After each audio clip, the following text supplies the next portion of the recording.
Buenas tardes, bienvenidos a otro Viernes Culturales de la Falange. Antes de nada os voy a comunicar que la próxima conferencia que tendremos aquí es con el título Situación de los cristianos en Oriente Medio. Como podéis figurar, pues hay martirios, muertes, y lo va a dar el padre Mati, que es un religioso de la Iglesia Ortodoxa de Antioquía, arzobispo vicario patriarcal de la Iglesia Siriana Ortodoxa en España. Sé que es muy largo, pero es un hombre que conoce de sobra el problema y el acoso que están sufriendo allí los cristianos, y creemos que va a ser muy relevante y de necesario conocimiento. Bueno, luego otra cosa, el martes día 21 a las 8 y a las 18:30 se está quedando en la puerta del Ateneo en la calle del Prado 21, porque van a hacer una charla muy amigable entre el ministro García Margallo y el separatista, posiblemente tanto como el García Margallo, Artur Mas. Entonces queremos decirlos por lo menos, que no nos engañan, que Cataluña es España y que se sigue postulando en la mesa de fuera. No hay novedad de lo del caso Blanquerna, siguen sin contestar al escrito donde se pidieron las nulidades de actuaciones por desproporcionadas, pero en el momento que las haya, pues lógicamente os vamos a informar.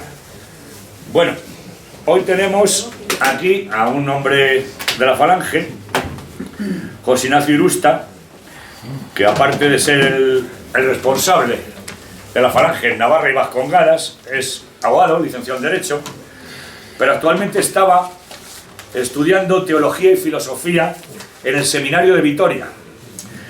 Entonces, según me ha dicho él, los Pilatos del siglo XXI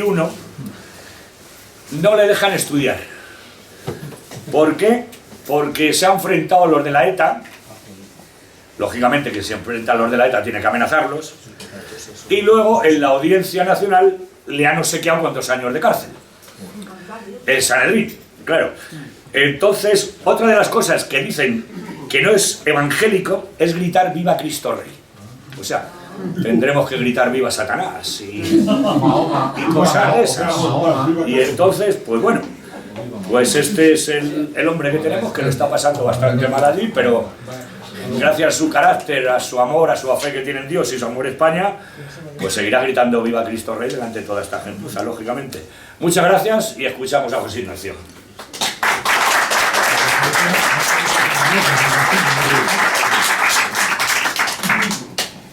Bueno, pues muchas gracias. ¿Se me oye bien? Sí. Vale. Bueno, si no se me oye bien, me decís. Anda. Bueno. Vamos a ver. Voy a intentar ser breve, porque encima de que llego tarde, pues este tema es muy arduo. Es muy arduo y podría tener para 4 horas. Pero voy a tener que dejar de leer textos y abreviar bastante. Al final, más de hora y media no se puede estar. Bien, entonces, voy a hablar un poquito de historia, aunque bueno, la historia de la tradición de la Iglesia de España más o menos ya la conoce todo el mundo. Voy a dar algunos datos, no me voy a detener mucho en temas históricos. Sobre todo voy a hablar de ideas, es decir, voy a intentar explicar qué es el Vaticano II y sobre todo centrado en el tema político, que es el tema que nos interesa, porque si empezamos a hablar de otros temas, pues nos alargaríamos mucho.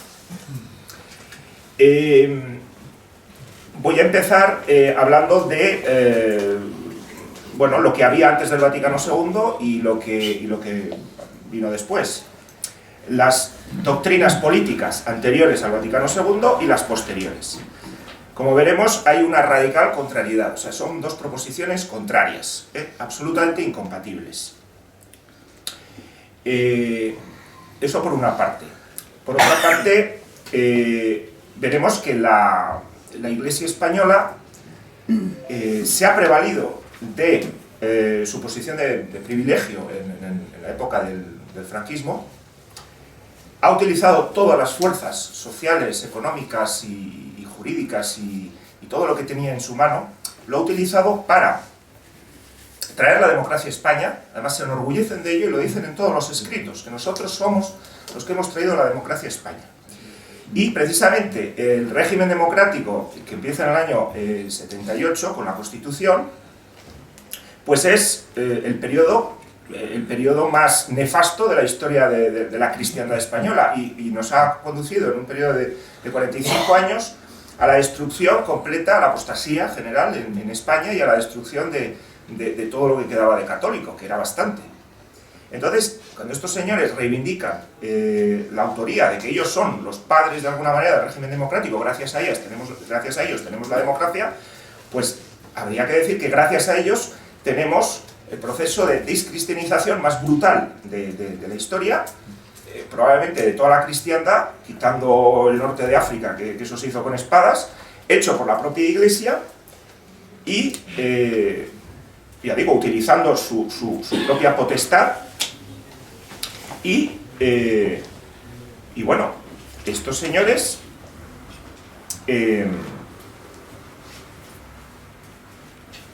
sin más, parece que han dejado a España como una especie de chivo expiatorio para pedir perdón de todos los supuestos pecados que han hecho durante la historia. Han entregado a España un poco al enemigo internacional, y sobre todo, como veremos en los documentos, se quejan mucho de que ellos han traído la democracia, han traído las libertades, los derechos humanos a España, pero no se les reconoce, y se quejan pues de que no hay unas normas objetivas de moral, de que no se considera a Dios en la escuela, en la sociedad, como que, o sea, es gente que de alguna manera pone, como decía Vázquez de Mella, un carlista de finales del 19, estos señores ponen altares a las ideas y ponen cadalsos a las consecuencias. Es decir, estos alaban las causas, pero luego se llevan las manos a la cabeza cuando ven las consecuencias de lo que ellos mismos han traído. Esta sería un poquito la tesis que voy a defender.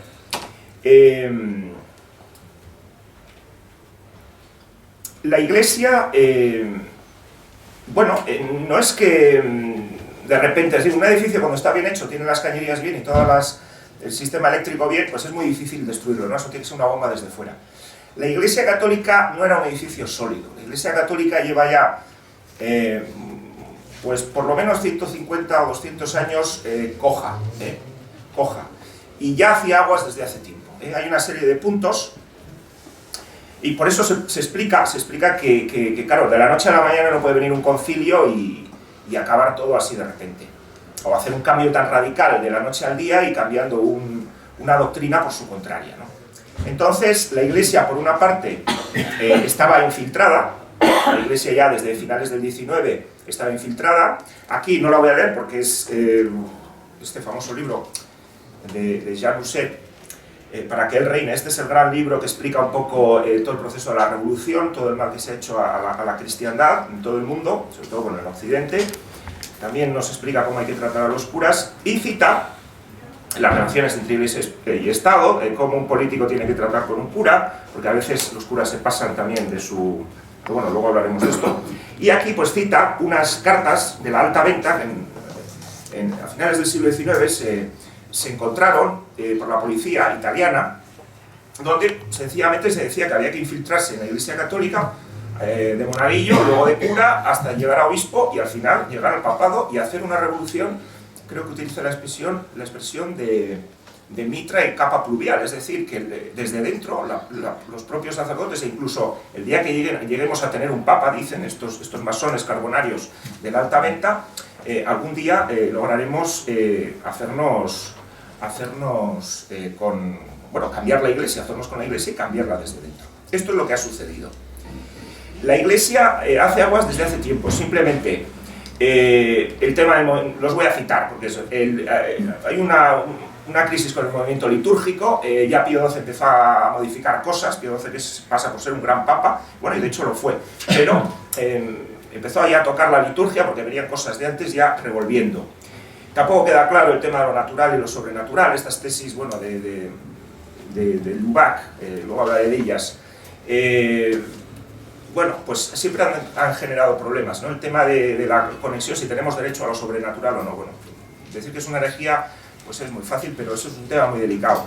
El tema si el derecho a la propiedad es un derecho natural, esto lo decían los masones, lo decían los liberales, que también lo dice León XIII. está equivocado León XIII cuando dice que el derecho de propiedad es un derecho natural.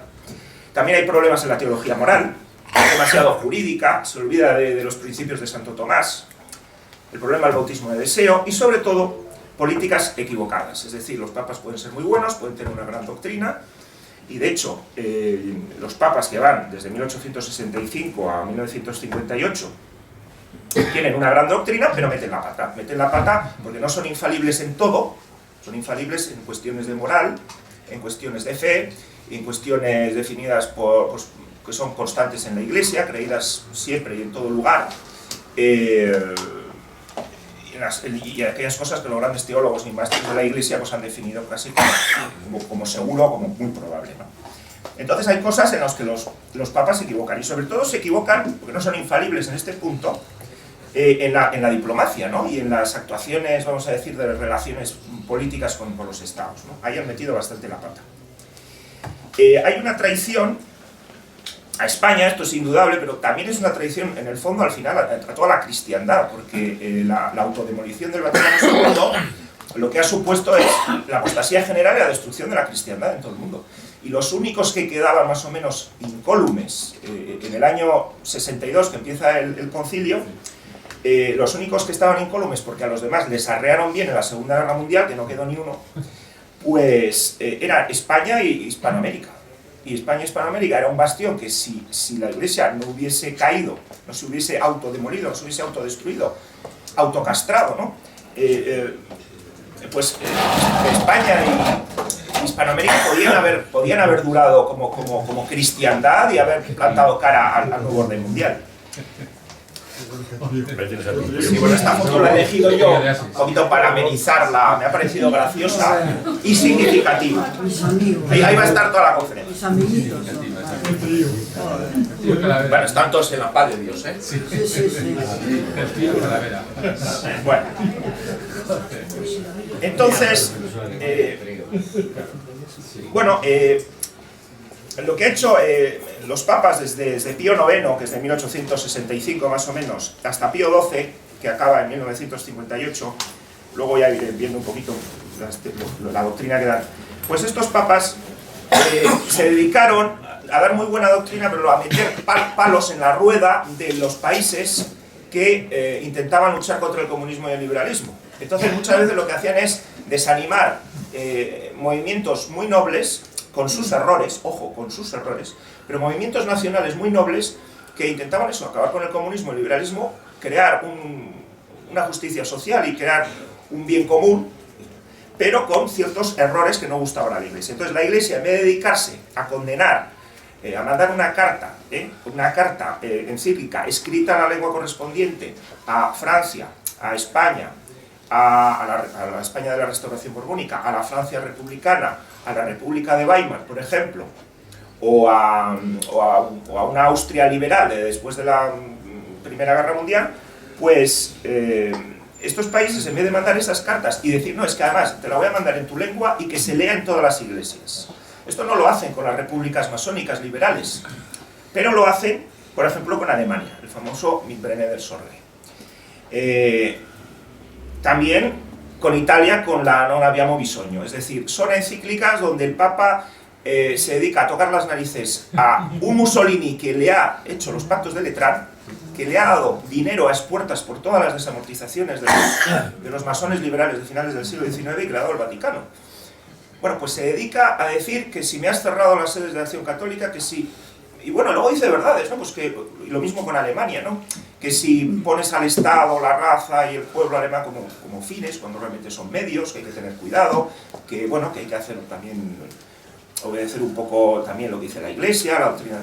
Vale, sí que en el fondo tampoco son condenaciones, pero sí que hay, podían haberlo hecho de otra manera, y sin embargo lo hacen con estos países que luchaban contra el liberalismo y el comunismo y no lo hacen contra las repúblicas masónicas.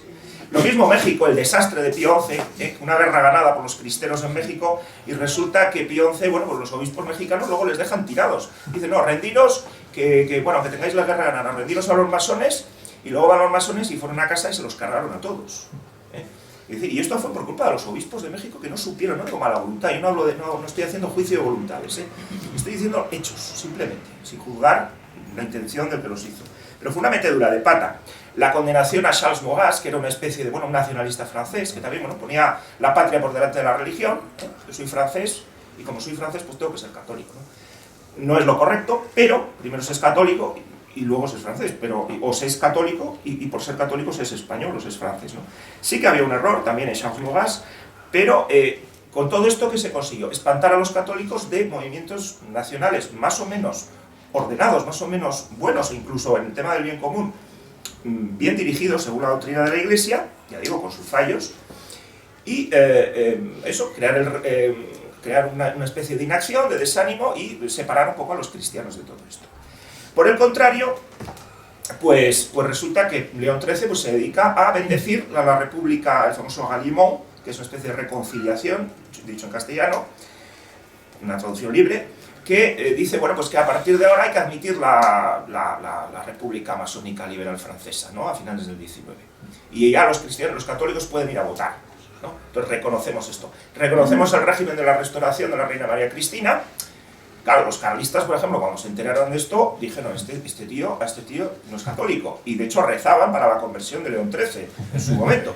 Bueno, les decía, pero vamos a ver, hemos estado que hay 3 guerras carlistas para que ahora venga el Papa y nos diga que hay que admitir la restauración borbónica, que es masónica, que es liberal y que se carga todos los principios católicos. Bueno, pues eso hizo León XIII. San Pío X, que era santo y tiene una doctrina maravillosa, pues dijo lo mismo para Italia, ¿no? Que se podía votar o sea, le dio de alguna manera carta de legitimidad a la República Masónica de Italia, como León XIII lo hizo con la de Francia, ¿no? Bien, vamos a ver, brevemente, ¿cuál es la doctrina de estos papas, que va desde 1865 a 1945? Bueno, serían Pío IX, León XIII, San Pío X, Pío XI y Pío XII. Estaba Benedicto XV, pero bueno, ese no hizo gran cosa porque duró muy poco.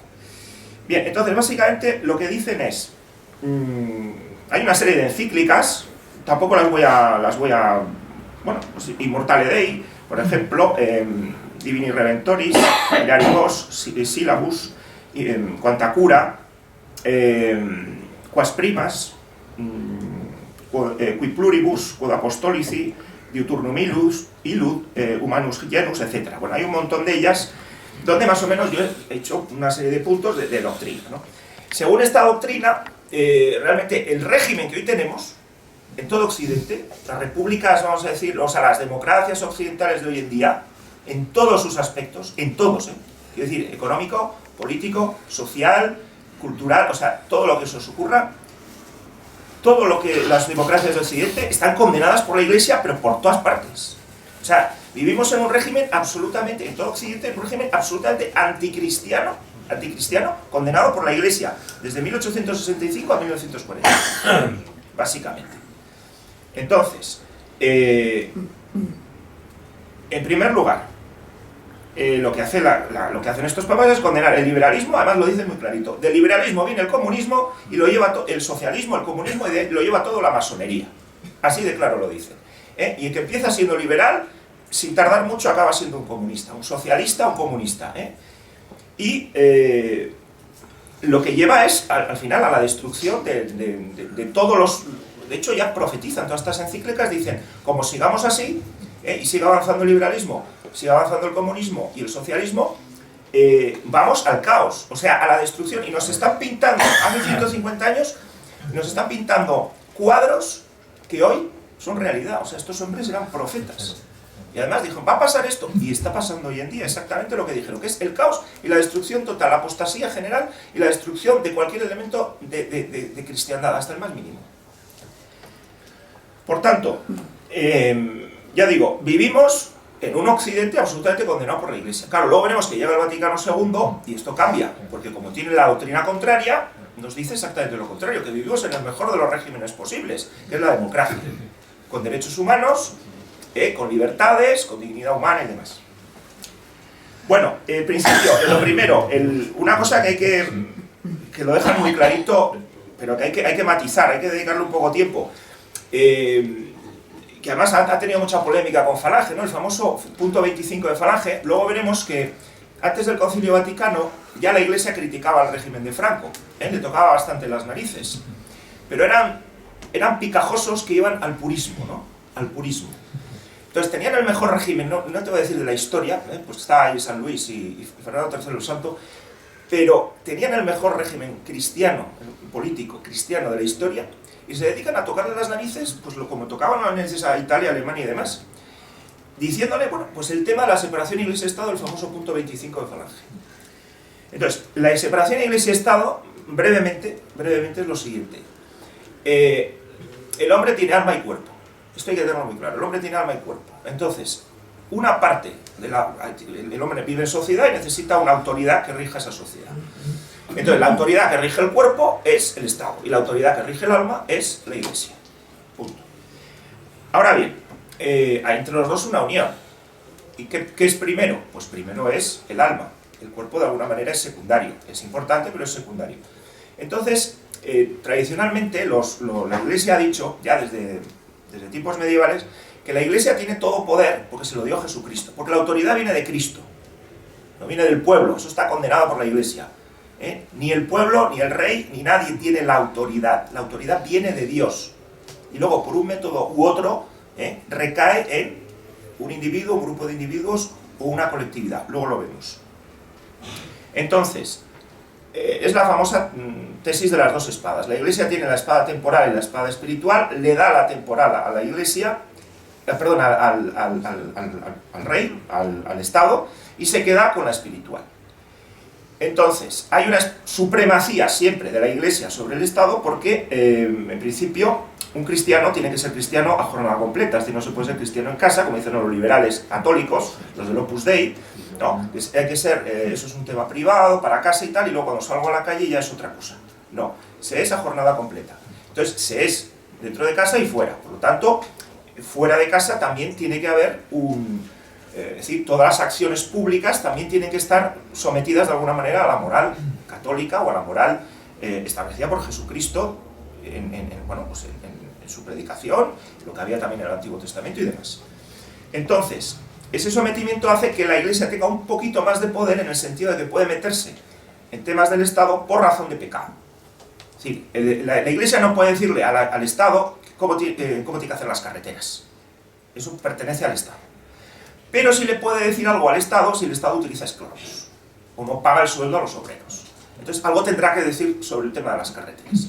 Entonces tiene una cierta, vamos a decir, preeminencia, pero ante todo hay que dejar claro que son poderes que son autónomos, cada uno tiene sus competencias, pero no son independientes porque tienen que colaborar, porque al final el cuerpo y el alma están unidos. Son distintos, pero no pueden actuar separados, tienen que actuar en colaboración. Entonces el régimen más ideal, o sea, el régimen ideal sería precisamente un Estado obediente en temas espirituales con la Iglesia, pero que luego haga sus cosas en temas temporales y que vigile mucho, pues sobre todo, dos cosas que fija la Iglesia. El bien común, el Estado tiene que mirar por el bien común, y el bien común es mirar por que se den las condiciones materiales e incluso espirituales para que el hombre llegue a su fin, que es vivir esta vida dignamente y ir a la otra, al cielo. De alguna manera el Estado tiene que colaborar con la Iglesia en el hecho en que también se mire por la moralidad en la sociedad, porque el hombre también alcance sus fines espirituales. Por eso el Estado debe prohibir, por ejemplo, la pornografía, o el juego, o ciertos vicios, o la prostitución y demás, porque hay un tema moral que va unido también al cuerpo. Entonces tiene que colaborar. Entonces hay una especie de unión entre unos y otros, cada uno en su ámbito, pero que tienen que colaborar con una cierta preeminencia de la Iglesia. Y la Iglesia, eso sí, hay que pararle los pies, esto nos lo dice muy bien Llanuset, a la Iglesia hay que pararle los pies cuando se quiere meter en cosas que son propiamente del Estado y no son de razón de pecado, ni de tema moral, que a veces los curas pues se pasan. Entonces esto es lo que habla muy bien que hay que pararle los pies a veces. Pero bueno, esa colaboración. Entonces, cuando la Falange dice, punto 25, separación entre Iglesia y Estado, ¿dice una herejía? No, depende cómo se interprete. Separación, claro que están separados. Pero si están separados, pero colaboran, como yo he dicho, pues eso es perfectamente católico, porque yo lo que acabo de decir es la doctrina católica. Ahora, si separación es que no colaboran, y que cada uno está a su aire, y que lo que haga el Estado va por un lado y lo que haga el otro por el otro, pues eso sí que es herejía. Bien, la Iglesia, otro tema, la Iglesia no quiere, o sea, no se casa con ningún régimen político, es decir, la Iglesia le da igual. Estos papas decían, a nosotros nos da igual, a la Iglesia le da igual que haya democracia, que haya aristocracia o que haya monarquía, o incluso que haya república. Lo importante es que seas un Estado cristiano, que admitas la ley de Dios, la moral de Dios, que mires por el bien común y que respetes la ley natural, y que tus leyes estén inspiradas por todo el pensamiento filosófico, moral y dogmático del cristianismo. Luego, tú utilizas el régimen que a ti te dé la gana. Por tanto, ¿la democracia está condenada por la Iglesia? No. Claro, cuando hablaban estos sacerdotes de democracia, estos papas de democracia, hablaban de que padres de familia, representantes de gremios, representantes municipales, podían participar en la elaboración de las leyes y podían elegir aquel que tenía la autoridad, que le venía de Dios, pero ellos elegían quién iba a tener esa autoridad de Dios. No se referían para nada, y es más, la condenan expresamente, la democracia, la república o cualquier forma que tenga los elementos liberales, masónicos, que están perfectamente condenados en estas encíclicas. O sea, el problema no es que la Iglesia condena la democracia, no. La Iglesia lo que condena es una democracia que no mira por el bien común, una democracia que vive al margen de la moral y de los dogmas y de cualquier tipo de inspiración cristiana, que tiene al hombre por Dios y que mira por el interés de unos elementos particulares y no por el bien común. Eso es lo que condenan estos señores. Una cosa muy importante, que es que el Estado tiene que ser confesional. A ver, cuando estamos en una sociedad católica, como España, como Francia, como Italia, el Estado tiene que ser confesional, es decir, el Estado solo puede admitir como religión verdadera, o sea, como religión única a la verdadera, que es la de Jesucristo. Pues si Jesucristo es Dios y nos dio una religión, pues esa es la verdadera, y las demás, como dice San Pablo, son sectas de Satán. O sea, que aquí esto de que que ya veremos que luego lo dice el Vaticano II, ¿no? La gran herejía del Vaticano II, que es que, bueno, que hay iglesias cristianas o no cristianas que tienen elementos de verdad, que se puede uno salvar dentro de ellas. Bueno, se puede uno salvar dentro de ellas con ciertas condiciones, sobre todo si hay una ignorancia no culpable, pero en principio, el que libre y conscientemente esté en estas sectas, adora a Satán y va al infierno, porque fuera de la Iglesia Católica no hay salvación. Esto es lo que han dicho siempre. Por tanto, el Estado en un país católico tiene que ser confesional, tiene que proteger, tiene que en su legislación obedecer, o sea, aplicar, inspirarse en la filosofía y en los mandamientos y en la fe, en los dogmas católicos, y debe prohibir con leyes civiles cualquier otro tipo de fe, cualquier otro tipo de religión, que no es religión, que es secta, y que no adora a Dios, que adora a Satán. Entonces, esto hay que tenerlo muy claro. Por tanto, y esto lo tuvo muy claro Franco, porque en el régimen de después de la guerra civil, de la cruzada, pues una cosa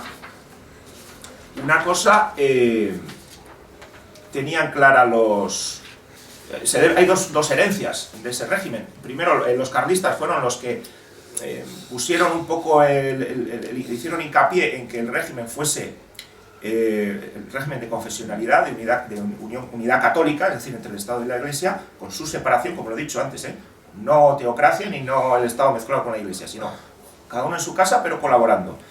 Entonces se debe a ellos, esa es la herencia que se debe a los carlistas, así como la herencia que se debe a Falange es todo el tema de la justicia social, que en el fondo es la doctrina social de la Iglesia. Tampoco somos tan originales, tenemos nuestra originalidad, pero al final no estamos aplicando nada de otro planeta, ¿no? Entonces, se cambió lo que pasa es que ahora no sé dónde tengo yo creo que era el artículo 6 del Fuero de los Españoles, que igual me equivoco, lo tenía por aquí, es donde, lo quería leer, pero ahora no lo voy a encontrar. Es cuando se decía que el Estado, más o menos decía que el Estado español es un Estado católico, que inspirará sus leyes en la en la fe católica, en la religión católica, en la fe, y que no admitirá más religión que la católica y que todas las demás religiones, en principio, quedan prohibidas, salvo, y esta es una excepción, que la Iglesia también reconoce, cuando, para evitar un mal mayor, a veces la Iglesia permite la tolerancia de religiones falsas. Esto es la idea del mal menor. Es decir, la tolerancia es una palabra que se usa hoy en día, pero la tolerancia, si miráis el diccionario, se refiere siempre al mal. Al mal. Se tolera el mal, el bien no se tolera. Entonces, porque dicen, no, es que hay que ser tolerante. Digo, a ver, la tolerancia se refiere al mal y exclusivamente para evitar un mal mayor.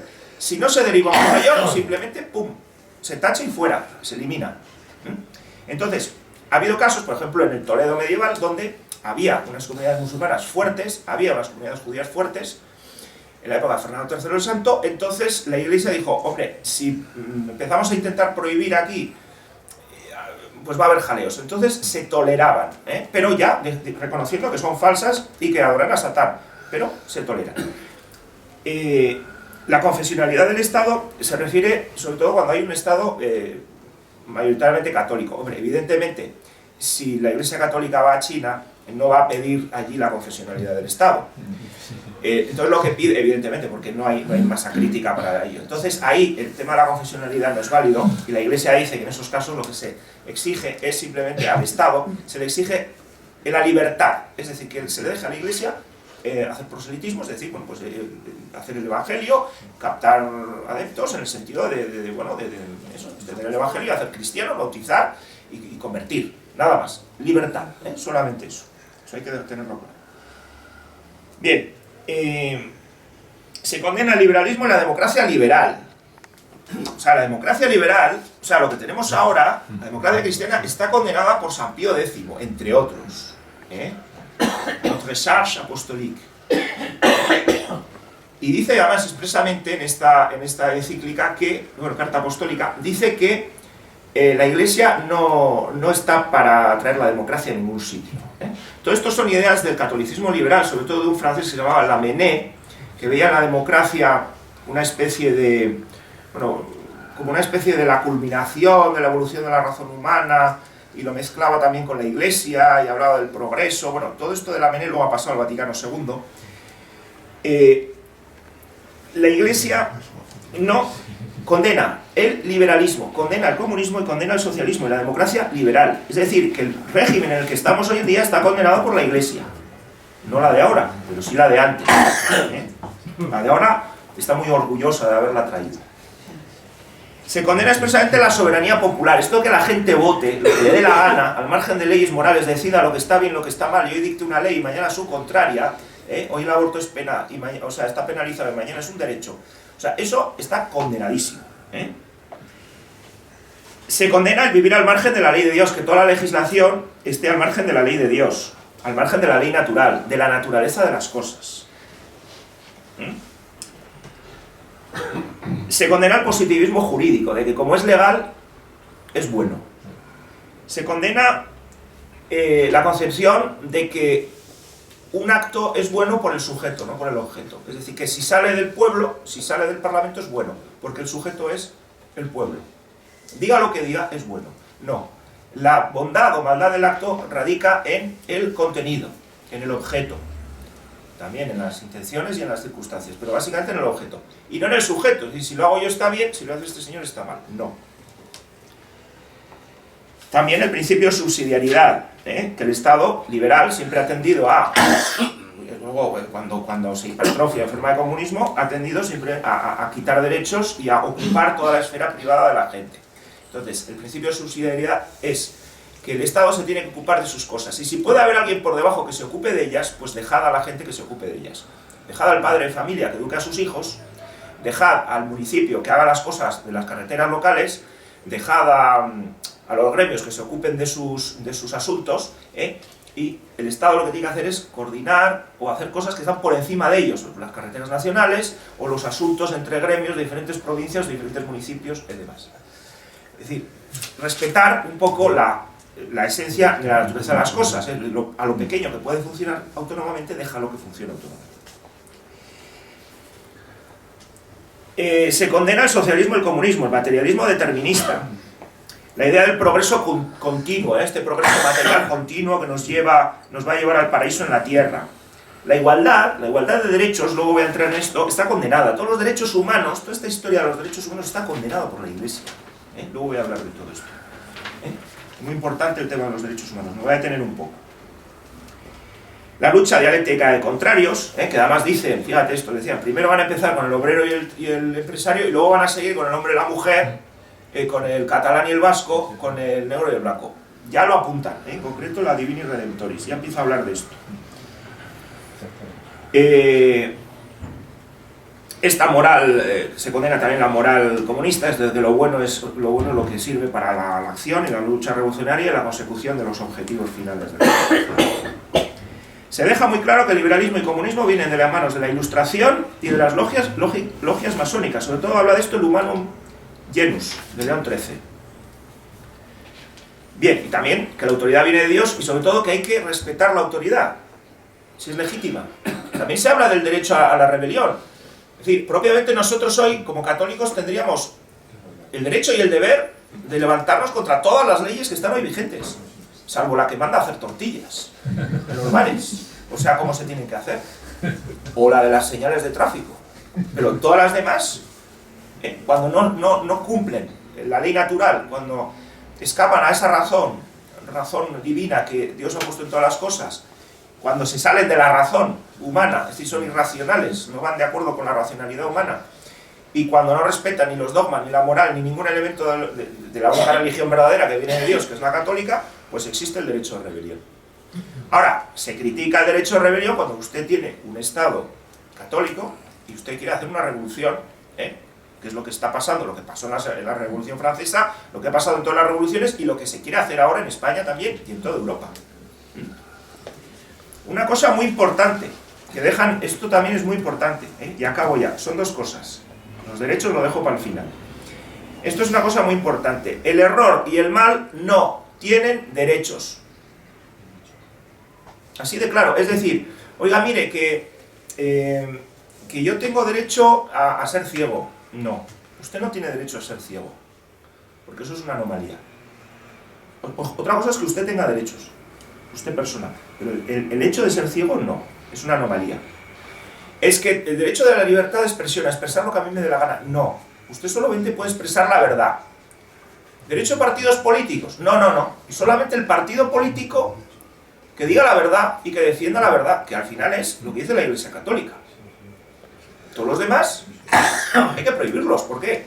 Porque, a ver, si están diciendo, cada uno dice una cosa y dos cosas contrarias no pueden ser las dos verdad a la vez, o todos mienten, o uno tiene razón y los demás mienten. Luego, el que tiene razón, que se supone que es el que obedece a la Iglesia y que tiene una filosofía y una fe y una moral católicas o cristianas, pues ese hay que permitirlos, los demás no. El que miente, ese no se le puede permitir. ¿Permitir el matrimonio o el contubernio sodomítico? No. Y esto este razonamiento nos quita muchos problemas, porque yo en el Facebook estoy harto de ver, la gente se vuelve un loco que si mezclan cosas. Yo voy a intentar explicarlas. Primero, las personas tienen una dignidad. Eso está claro. ¿Por qué? Porque son creadas a imagen y semejanza de Dios, y porque tienen un fin que es, están todos llamados a la vida eterna, y a la visión beatífica de Dios. En ese sentido son iguales y son dignos. Esto lo llama Santo Tomás, dignidad ontológica. Bien. Ahora, si yo tengo que respetar a una persona, no es por su dignidad ontológica, sino que es por una bondad que está en el hombre porque es criatura de Dios y por amor a Dios. Esto es una cosa muy importante. Es decir, yo no tengo que respetar nada por una supuesta dignidad ontológica del hombre, sino en relación a Dios. Luego hablaré de esto, de la moral, más adelante. Luego está la dignidad moral, es decir, que una persona muy digna, a imagen y semejanza de Dios, y llamada a la visión beatífica, se adhiere libre y conscientemente al mal y al error, actúa en contra de su naturaleza racional, que le indica que tiene que ir, su naturaleza racional le dice, tienes que buscar cuál es la ley natural de Dios en las cosas, tienes que obedecer esa razón que Dios ha puesto en las cosas, tienes que informarte de ella y tienes que aceptarla. Porque la libertad solamente se ejerce en relación al bien y a la virtud. Porque ni Dios tiene libertad para hacer el mal, ni para el vicio. Porque Dios no actúa, Dios es libre y sin embargo no hace el mal. Su libertad, nuestra libertad es como la de Dios, analógicamente, digamos. Es decir, que solamente tenemos libertad y derecho para hacer el bien y la virtud. Porque eso se deriva de nuestra naturaleza racional. Aquel que libre y conscientemente se adhiere al mal y al error, a partir de ahí, como decía el cardenal Gomá, se apea de su pedestal de santidad o de su pedestal de dignidad ontológica y a partir de ahí se le puede zumbar por la autoridad competente. Si no, no se podría castigar nunca a un violador. Porque como es una criatura creada a imagen y semejanza de Dios, tiene una dignidad ontológica y está llamado a la salvación, pues ¿quién le va a poner una mano encima a un violador y le va a meter en la cárcel y le va a quitar sus derechos a la libertad? Que es, bueno, pues por el tema de la dignidad moral, porque él ha querido, y por eso hay infierno, porque él ha querido libre y conscientemente adherirse al mal y al error. Y se ha comportado como una bestia, porque las bestias no actúan racionalmente, y él tampoco. Es decir, va en contra de su naturaleza, y por eso se le puede meter en la cárcel, o se le puede fusilar, según proporciona al delito que haya hecho. Entonces, esto hay que tenerlo muy claro. Claro, luego al violador yo no le voy a cortar en pedacitos, ni lo voy a matar, o sea, quemarlo vivo así hasta que... No, porque tiene una dignidad ontológica. Ahí sí que la dignidad ontológica, pues tengo que matarlo de una manera digna, ¿sí? Pues con la inyección, maneras un poco inhumanas de matar, en caso de pena de muerte, o unas penas de cárcel que tampoco supongan pues una degradación absoluta de la persona, ¿no? Ahí sí que entra la dignidad ontológica. Pero es el elemento de la dignidad moral es muy importante. Entonces, el mal y el error no tienen derechos. Y la persona tiene derechos en tanto y cuanto no se adhiera al mal y al error.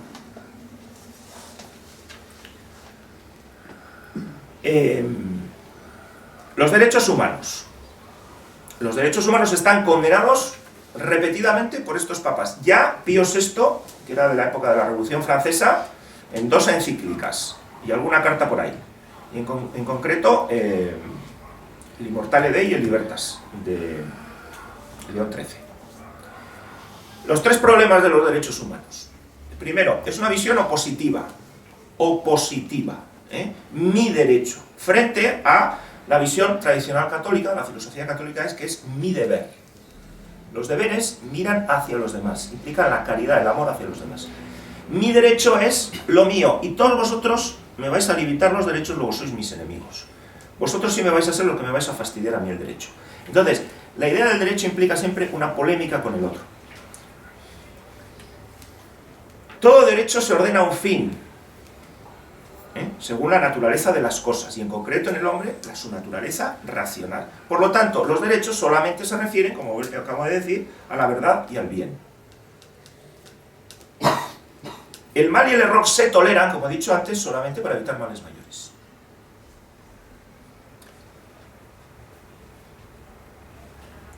Y luego, los derechos humanos, que, ojo, la Iglesia también habla de que el hombre, por su dignidad ontológica, criatura y semejanza de él, por su fin último, que es la visión beatífica en el cielo, pues, hombre, también tienen una serie de elementos, vamos a decir, fundamentales, ¿no? Es decir, todo el mundo al final, sí que hay una especie de elementos propios de la naturaleza, de la naturaleza humana, que además han sido queridos por Dios. Entonces, esos derechos del hombre, por ejemplo, el derecho a no ser vapuleado, el derecho a comer, a tener una vivienda digna, el derecho a, llamémoslo así, ¿no? A tener una vivienda digna, a comer todos los días, a educar a sus hijos, a poseer los bienes exteriores, a hacer un poco dentro de lo bueno, lo que él quiera, hecho una cierta libertad hacia el bien y hacia la virtud. Bueno, pues sí que existen esos derechos, pero esos derechos se fundamentan en Dios y en la naturaleza propia del hombre, que exige de alguna manera esos derechos. Entonces, los derechos del hombre, que siempre se dirigen a un fin bueno y virtuoso, no pueden fundamentarse sino en Dios, porque así quedan firmes eternamente. Dios y su razón en la naturaleza de las cosas, de alguna manera en el plan que Él ha puesto en la naturaleza de las cosas.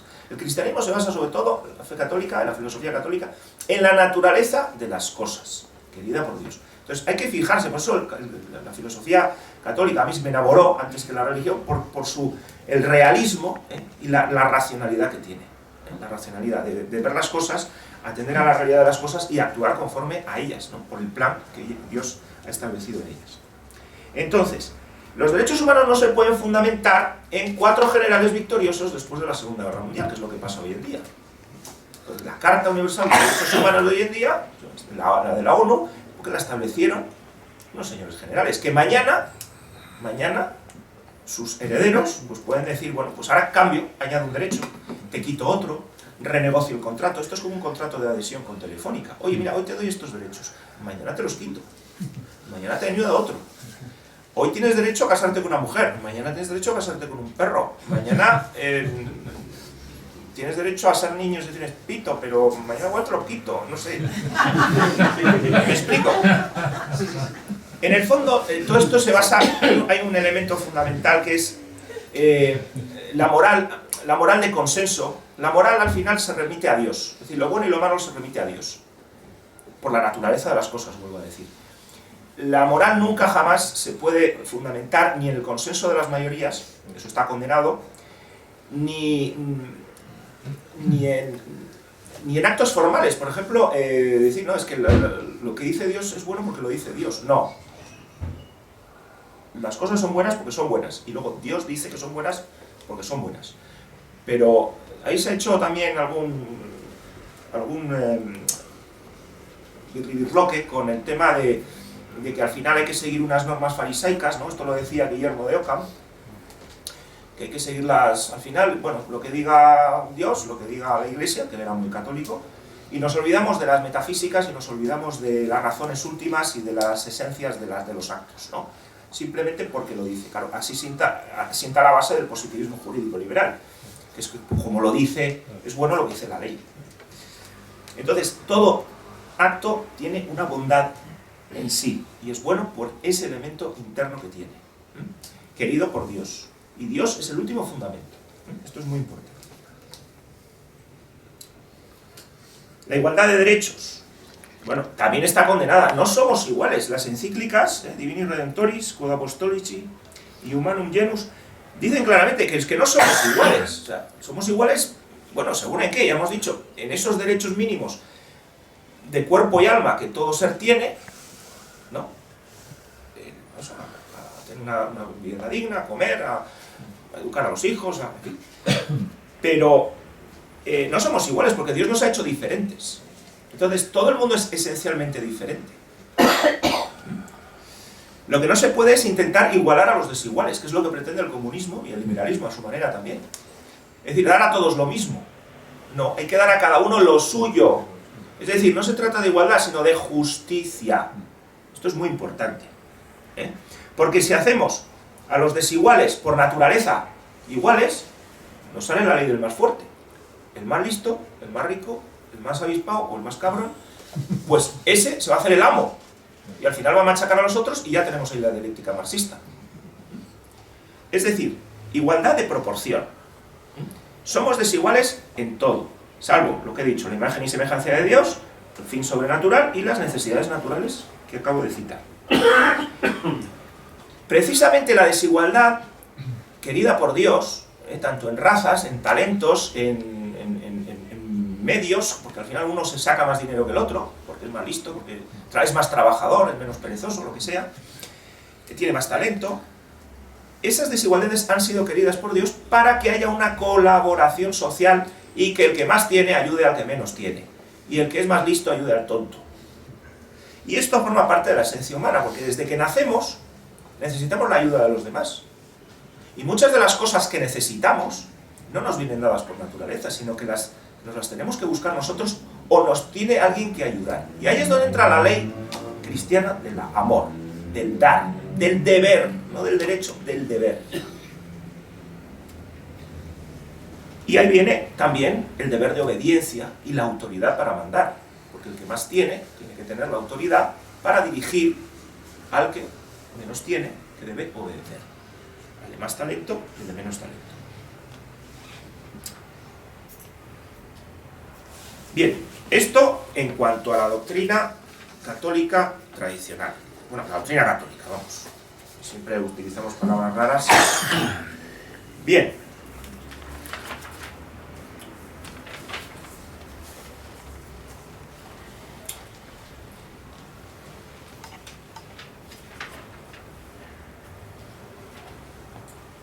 En España, pues en España, breve mención de hechos históricos, pues hasta el año 62, hasta, bueno, 65, hasta que acaba el concilio, ya he dicho que vienen los ataques picajosos de los puristas, ¿no? Sobre todo el cardenal Segura y el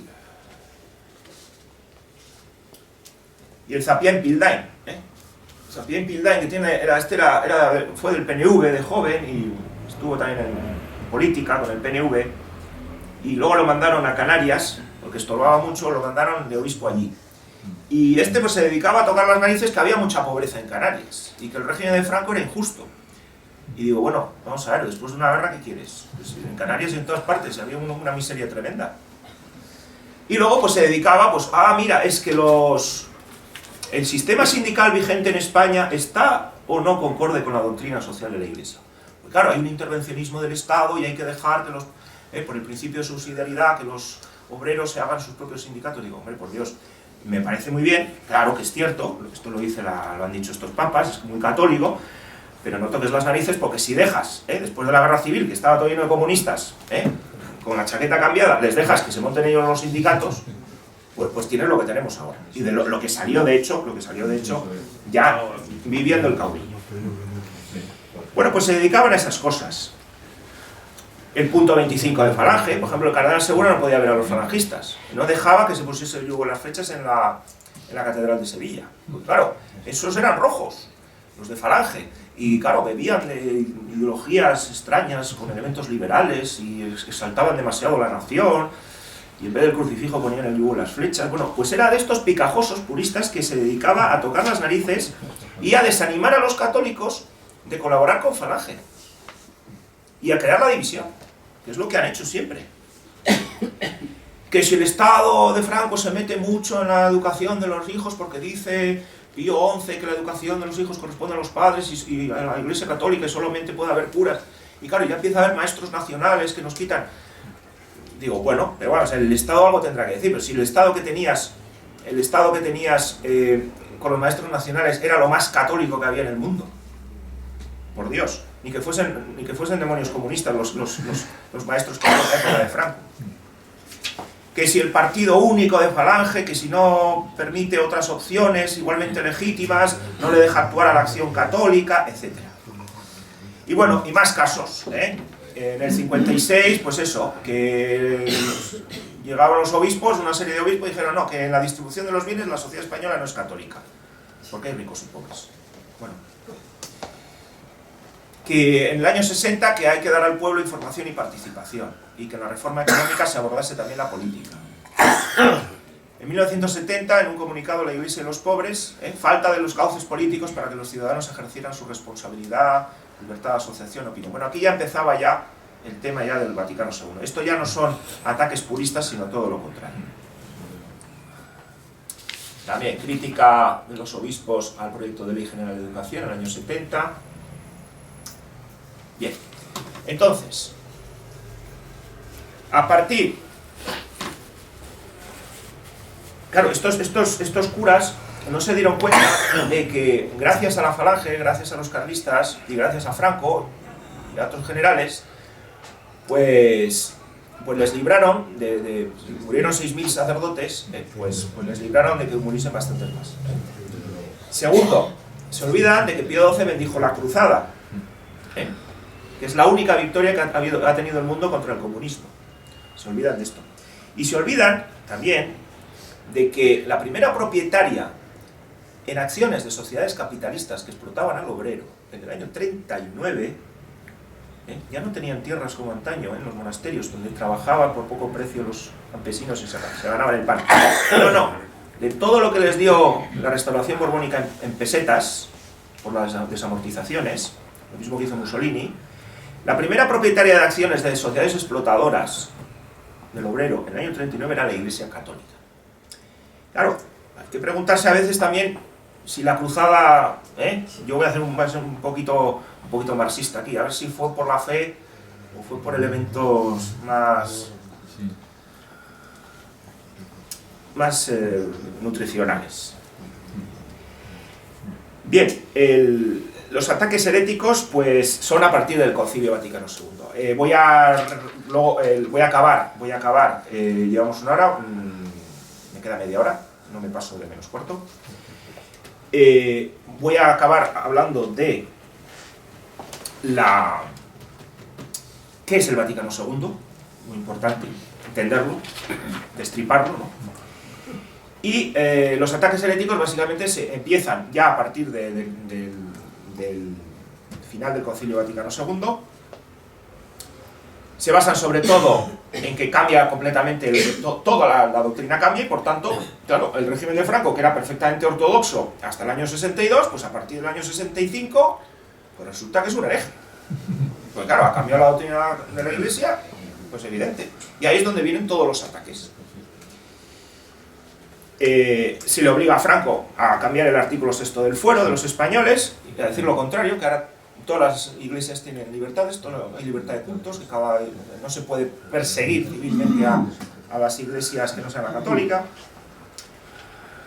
Se introduce el liberalismo católico a través del Opus Dei, de Ruy Jiménez, de ciertos obispos. Se habla mucho de Tarancón, pero el peor de todos, que no lo conoce nadie, fue Maximino Romero de Lema. Y peor todavía fue el nuncio D'Adaglio del Vaticano. Más que Tarancón fue un poquito la mano más que la cabeza. Sí, la mano ejecutora, efectivamente. La introducción del liberalismo católico con las nuevas ideas que ya estaba de muy antiguo, ya estaba en la época de la restauración borbónica. La idea de que la Iglesia tiene que ser libre, en un Estado libre, esto es puro liberalismo católico, está condenado por la Iglesia, pero esto se puso luego de moda a partir del Concilio Vaticano II, lo defienden hoy en día los obispos. Que la religión es el ámbito privado, que lo público, esto es más bien del Opus Dei, que hay que aceptar la fe católica en la medida en que la razón nos ilumina sobre esa fe, y no en elementos que no nos ilumina la razón. También es una herejía condenada por León XIII, el liberalismo. Hay una serie de obispos que se oponen a la libertad religiosa, de Bilbao, Granada, Canarias y Barbastro, es decir, hubo obispos que estuvieron ahí fuertes, pero luego veremos que a través de un procedimiento muy especial, el D'Adaglio y las conferencias episcopales, luego hablaré de esto, pues se dedicaron a hacer una limpieza general de obispos. Y también la limpieza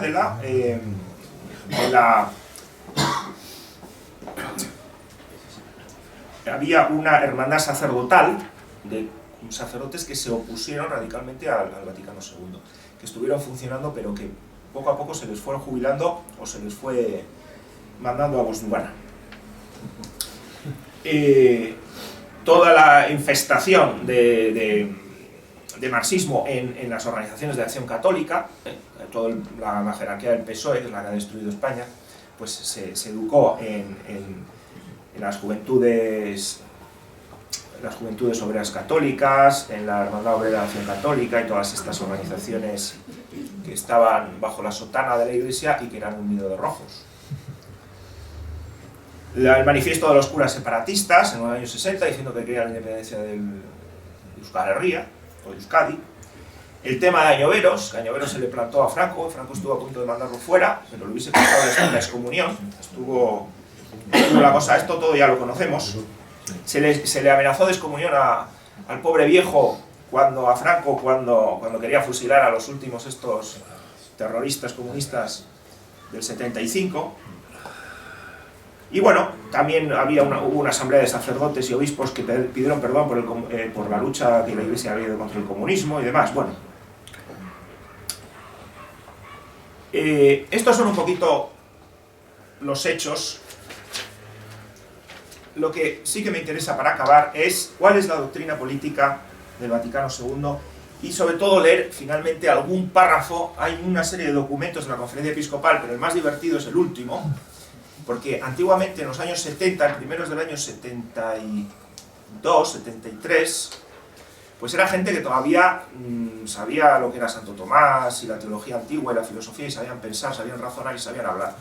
Pero claro, los de ahora, ya han pasado 50 años y los seminarios ya no son lo que eran, pues los de ahora es que son graciosísimos, porque dicen una serie de majaderías impresionantes. Sobre todo la última, que es la del 2000, a ver si aparece, sí. Orientaciones morales ante la situación actual de España, del 2006. Esta es muy divertida. No voy a leer el resto porque no nos va a dar tiempo, pero de esta tengo que leer alguna cosa para acabar. Para que veáis cómo el Vaticano II se ha introducido luego en los documentos de la Conferencia Episcopal diciendo exactamente lo contrario a lo que he explicado antes. Y bueno, pues acabamos con esto. Bueno, ¿qué es el Vaticano II? Brevemente, porque tenemos media hora. El Vaticano II es la introducción de los 3 lemas de la Revolución Francesa en la Iglesia. La liberté, que es la libertad religiosa, que es decir, que todas las religiones tienen derecho civil a estar, a vivir, a expresarse, a funcionar en la sociedad. Ojo una cosa, la Iglesia Católica jamás ha dicho que hay que convertir a un tío a la fuerza, a un hereje o a un pagano. Es decir, una persona que no cree en Dios, pues mira, no crees en Dios, allá tú en tu casa con Dios. La Iglesia ahí no te tiene que decir nada, porque no se puede entrar en la conciencia de la persona es inviolable. Entonces yo, por mucho que aunque te torturen, me vas a decir, no me quiero convertir y no me convierto. Entonces eso lo ha tenido muy claro la Iglesia Católica desde siempre. La cuestión no es si tú tienes libertad en tu casa o en tu fuero interno para ser musulmán, para ser judío, para ser ateo o comunista o lo que tú quieras. Esa no es la cuestión. La cuestión es si tú tienes derecho para expresar tus ideas públicamente y hacer proselitismo. Y encima, si la ley te tiene que proteger eso como un derecho. Hombre, pues hemos dicho que no hay derecho al error ni al mal. Y claro, pues Jesucristo es Dios, dejó establecido en la Iglesia, pues todo lo demás son sectas de Satán. ¿Cómo voy a permitir yo? Esta es la doctrina tradicional. Pues no. La libertad religiosa es probablemente si se puede pillar, porque este es un tema que anda mucho en internet y entre los tradicionalistas y bueno, hay un jaleo muy gordo, si el Papa es Papa o no es Papa. Vale. La única manera de pillar a un Papa fuera de juego es con una herejía formalmente declarada, en un acto formalmente elevado, y con una serie de precisiones a la hora de hablar, es decir, yo declaro, ordeno, afirmo y condeno al que diga lo contrario. Es decir, tiene que haber una serie de formalismos incluso en el lenguaje a la hora de redactar esto. Probablemente la única encíclica que se pueda considerar herética con carácter formal sin casi ningún género de dudas es la Dignitatis Humanae, que es la que establece la libertad religiosa. Creo que es del año 65. ¿Por qué? Porque Pablo VI dice que es de divina revelación que el hombre no puede ser coaccionado en el orden civil, ojo, en el orden civil, no puede ser coaccionado en el orden civil, ni su religión puede tener derechos en el orden civil.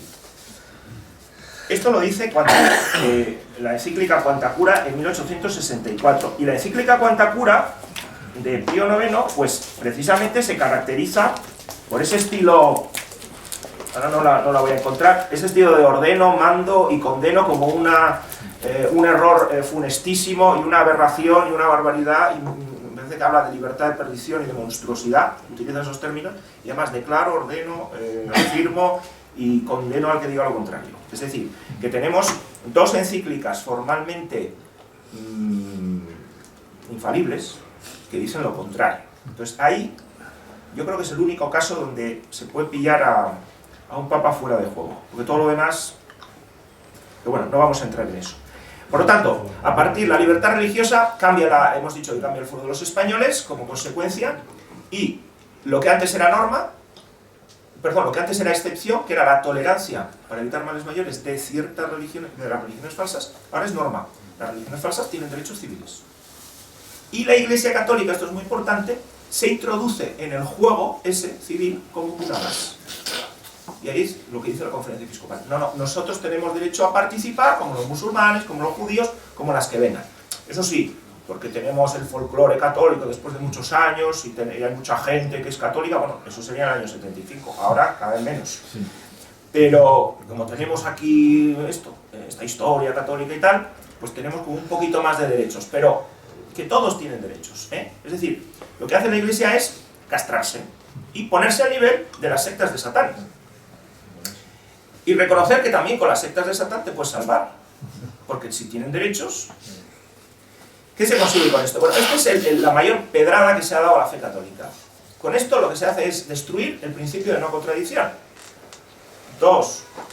Una serie de religiones que son completamente diferentes, o son todas falsas, o una es verdadera y las demás son falsas. Bueno, hay un principio básico en el pensamiento humano que es el principio de no contradicción. Entonces, a la vez, dos no pueden ser las dos verdaderas, porque dicen cosas diferentes. Ni las dos pueden salvar. Porque si Jesucristo es Dios, a ver cómo te va a salvar la maometana, que no admite que Jesucristo es Dios, y sin embargo le das derechos civiles. Entonces con esto lo que se llega es a la destrucción de la fe en el elemento más fundamental, que es dinamitarle el fundamento. Entonces, ¿para qué voy a ser católico si me puedo salvar con cualquiera si son todas iguales? Y lo que lleva es a la apostasía general, que es lo que ha llevado. Es a lo que ha llevado. La liberté, la fraternité es el ecumenismo. Todas las religiones, lo he adelantado, todas las religiones tienen elementos de verdad, todas las religiones pueden salvar, todas las religiones deben ser permitidas en el ámbito civil, tienen derechos y hay que permitir, como decía la Madre Teresa de Calcuta, ¿no? Tú déjalos, no los bautices, tú cuida del cuerpo para que vaya bien al infierno, pero no se te ocurra bautizarlo, déjalo con su religión. Esto hacía la Madre Teresa de Calcuta, Santa Madre Teresa de Calcuta. Esta respetaba la religión de los demás porque también tenía derechos y podía ser verdadera. No se preocupaba de bautizar. Todas las iglesias, por tanto, son iguales o parecidas, quizá la católica un poquito más, pero todas entran en el juego como partidos políticos. Aquí se admite el comunismo, se admite el liberalismo, puede ser de derecha, de izquierda, de anarquista, vale. Bueno, pues con las iglesias igual. Es la aplicación de la democracia al terreno teológico y religioso. Y luego la egalité, que es que meter la democracia dentro de la iglesia, es decir, el conciliarismo que se llamaba antiguamente, que es que el Papa tiene la suprema potestad de la iglesia, pero también los obispos todos juntos como parlamento democrático también tienen su poder y junto con el Papa mandan tanto como el Papa. Bueno, ahí hay un jaleo en los textos, porque los textos también están muy revueltos. Pero bueno, lo que se pretendió, que luego Pablo VI a última hora lo intentó borrar, bueno, lo borró, pero ahí quedó como una bomba de relojería, es que al final, bueno, que los obispos se pueden imponer al Papa. Lo mismo que un parlamento puede mandar tanto como el presidente del gobierno y decir, bueno, pues también lo que decimos nosotros vale como lo tuyo. Con las conferencias episcopales, que al final, antiguamente, hasta antes del concilio, un obispo era papa en su diócesis. Era el papa de su diócesis y solo tenía que responder ante el Papa de Roma. Es decir, él decidía lo que le daba la gana. Y si hacía algo mal, ya vendría el Papa a darle un toque. Entonces, con todo lo de la conferencia episcopal, lo que se dijo es, no, ahora tú ya no eres rey o papa en tu diócesis. Ahora España es una especie de parlamento con la conferencia episcopal. Todos somos diputados de la conferencia episcopal y se decide todo por mayoría. Es decir, que la mayoría te puede decir a ti, obispo de Barbastro, que te tienes que callar y que lo que dices tú no tiene razón. ¿Qué se consiguió con eso? castrar el episcopado directamente. Y a través del sistema de votaciones, todos los obispos que eran un poquito, que tocaban las narices después del concilio, el Garracampos, el obispo Morcillo, los de Bilbao y alguno de estos, fuera. Entonces hubo unas jubilaciones ahí, en la época de Dadayo, que no se han conocido en España tal cantidad de jubilaciones como en esta época del posconcilio, para ir metiendo poco a poco a los nuevos, a los obispos de la nueva hornada.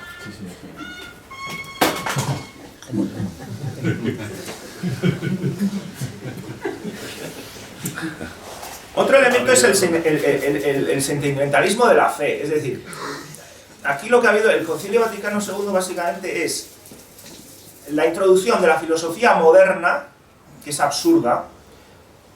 A ver si nos entendemos, brevemente, porque también esto sale un poco del tema, pero para que lo entendáis.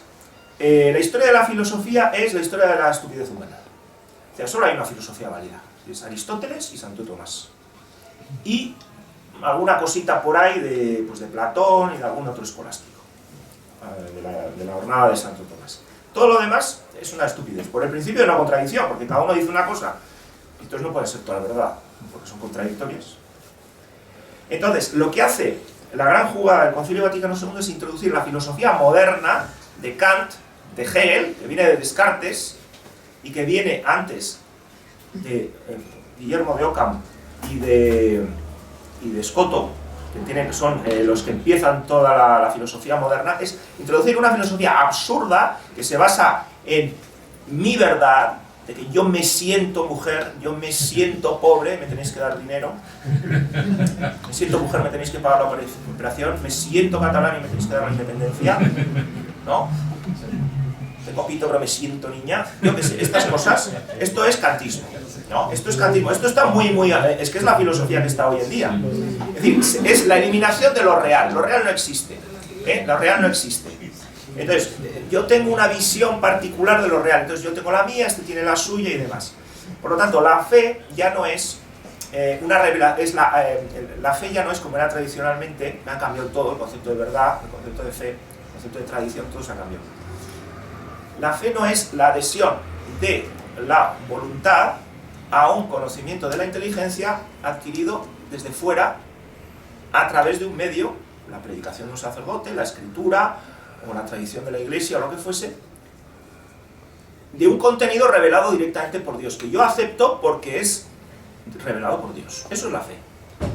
Ahora, ¿la fe qué es? La fe es un sentimiento religioso que todas las religiones tienen, que yo voy de alguna manera elaborando según los principios filosóficos de cada época, que hoy puede decir una cosa, pero mañana puede decir la contraria, y que esencialmente es subjetivo y que es una autorrevelación. Al final yo me revelo, es una visión sentimentalista de... Esto es muy típico del Vaticano II. No me voy a meter más porque no tiene que ver con la política. Y acabo. La doctrina política del Vaticano II, que es básicamente un humanismo naturalista, racionalista, típicamente de la Ilustración, masónico, que está en la encíclica, documento del Vaticano II, Gaudium et Spes. Naturalismo, racionalismo, ¿qué es? Bueno, esto es, lo sobrenatural no existe. No existe lo sobrenatural, solamente existe lo que se ve. Lo que se ve. Entonces yo, sin la gracia de Dios, sin las coplas de la iglesia, ni lo que Dios me haya dicho, ni lo que diga nadie de la iglesia, ni el cielo, ni el infierno, ni la otra vida, ni cosas de esas que no las puedo ver, yo por mí mismo soy capaz de comprender la realidad, de modificar el mundo sin necesidad de Dios, a mi manera, según mi visión, según mi cosmovisión, según mis principios filosóficos que hemos dicho que son cambiantes, según los tiempos, y llegar a un progreso básicamente continuo y material, porque lo sobrenatural no existe, hasta llegar al paraíso en la tierra. Básicamente este es el ideal de los masones, el ideal del iluminismo. Y esto es lo que nos recoge el Gaudium et Spes, que es herético de punta a cabo. Lo que pasa es que, claro, utilizan un lenguaje tan fino y tan ambiguo que dice, bueno, si es que hay cosas que hasta parece que están bien. Se basa en el panteísmo de un señor llamado, un sacerdote, Teilhard de Chardin, que decía, bueno, que como no podemos conocer la realidad, pues seguramente en esa realidad que no podemos conocer, pues hay un Dios que se identifica con el mundo y demás, y ese Dios que se identifica con el mundo, pues va evolucionando hasta que, sobre todo a través de ese progreso, vamos a decir, material, de valores humanos, naturalistas, no de valores relacionados con Dios, pues la dignidad, la libertad, la fraternidad, el progreso, la libertad, la dignidad, los derechos humanos, etc. El bienestar material. Entonces, digamos que hay una especie de evolución de ese Dios mezclado con el cosmos que al final se encarna en el hombre, y a partir de la encarnación en el hombre le da al hombre una especie de valor absoluto. Entonces, en el momento que Cristo se encarna, nosotros ya tenemos una dignidad absoluta. Somos la criatura que de alguna manera tuvimos derecho a ser creados por ser como somos. De alguna manera le obligamos a Dios a crearnos. Y por el hecho de la encarnación ya estamos salvos. Estamos salvados. Da igual que nos adhiramos a la religión de Jesucristo o no, que la conozcamos o no, que hagamos actos buenos o no, que tengamos fe o no. Estos van más allá que los protestantes. Los protestantes exigían la fe. Da igual lo que hagas, que te vas a salvar. Y vas a ser sujeto de esa dignidad ontológica que además se va a extender a lo moral. Es decir, que haga yo lo que haga, que yo estoy salvado, que yo tengo dignidad, aunque me adhiera al mal y al error.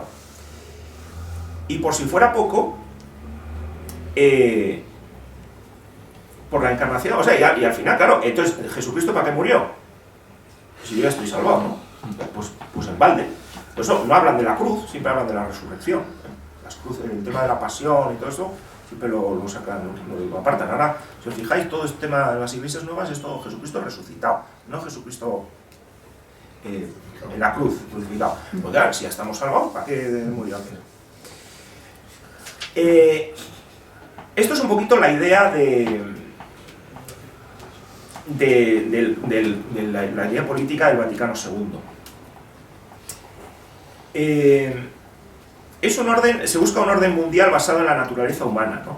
Y basado en valores humanos, ¿no? Una libertad responsable, la democracia como el mejor sistema o el único sistema admisible. Esto lo dejan muy claro.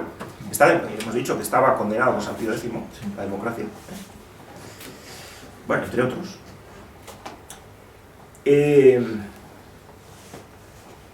Buscar el bien de toda la familia humana, al margen de si esa familia humana tiene religiones falsas, tiene opiniones falsas, es comunista, no es comunista, piensa una cosa o su contraria. Es decir, de alguna manera el hombre ya tiene una dignidad de por sí, ya está salvado. Entonces la Iglesia de alguna manera buscaría, esto lo dice expresamente, el fin de la Iglesia es llegar a la unidad del género humano en el pueblo de Dios, pero no con una unidad de fe y una unidad moral y una adoración a la Iglesia que estableció Jesucristo con los modos que Jesucristo estableció. No.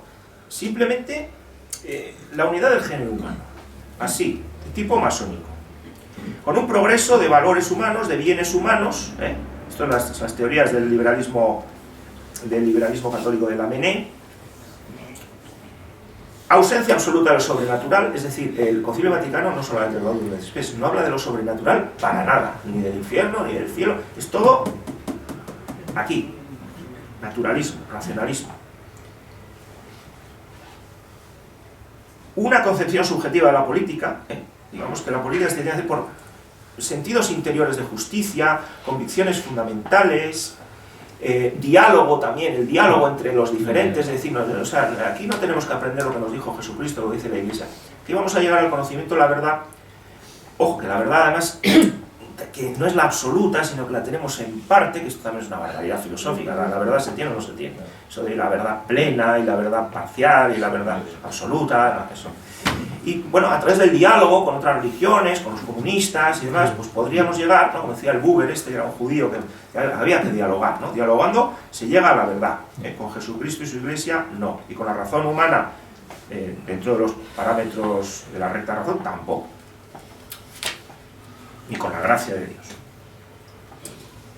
Dios. Por supuesto, la aconfesionalidad del Estado la deja muy clara, es decir, la Iglesia y el Estado separados, es decir, tú déjame a mí Iglesia libre en Estado libre, tú haz lo tuyo, eso sí, bueno, si tienes los valores un poquito, hombre, no me abortes a los niños, el divorcio, déjame educar un poco en las escuelas que de ello catecismo, dame un poquito de dinero, tal, eso sí, sí. Luego renuncia, mira, los curas en el 72 querían quitarse todos los privilegios del concordato del 53 menos la pasta. A ese no renunciaron. Bien, en definitiva, es una doctrina... Tampoco en política, la Iglesia en el Concilio Vaticano II decidió no condenar errores, que no se condena un solo error, no se condena el comunismo, porque, entre otras cosas, hubo un pacto, el cardenal Tesseré, puede ser, creo que se llamaba así, y además fue un pacto público, no fue secreto, se juntaron con los comunistas, o sea, la Iglesia cismática, mal llamada ortodoxa de Rusia, y dijeron, oye, vais a venir, porque total, vosotros también tenéis parte de verdad y también sois una iglesia verdadera, os vais a venir al concilio y vamos a intentar, para el tema del ecumenismo, ¿no? De que todas las iglesias, sobre todo las cristianas, pues tienen mucho que ver y demás. La unión, no la unión en la fe verdadera, sino la unión de, pues eso, de contrarios, cada uno manteniendo sus especificidades y sus herejías y sus autoridades independientes, ¿no? Claro, daba la casualidad que todos estos obispos cismáticos rusos, pues eran todos agentes de la KGB. Sí, sí, esto hay fotos de cuando el año 70 y pico, cuando el aniversario de Lenin y tal, hay una fila para visitar la momia de Lenin y está todo lleno de curas. Esa foto no la he encontrado en internet, pero la tengo en un libro. Bueno, siempre han estado, los cismáticos siempre han estado al servicio del César, del emperador bizantino, del zar y del comunismo, del que mande, ya están a la orden del Putin. No se condena ni el comunismo, porque hubo un pacto expreso, y además Juan XXIII prohibió que se hablase de esto.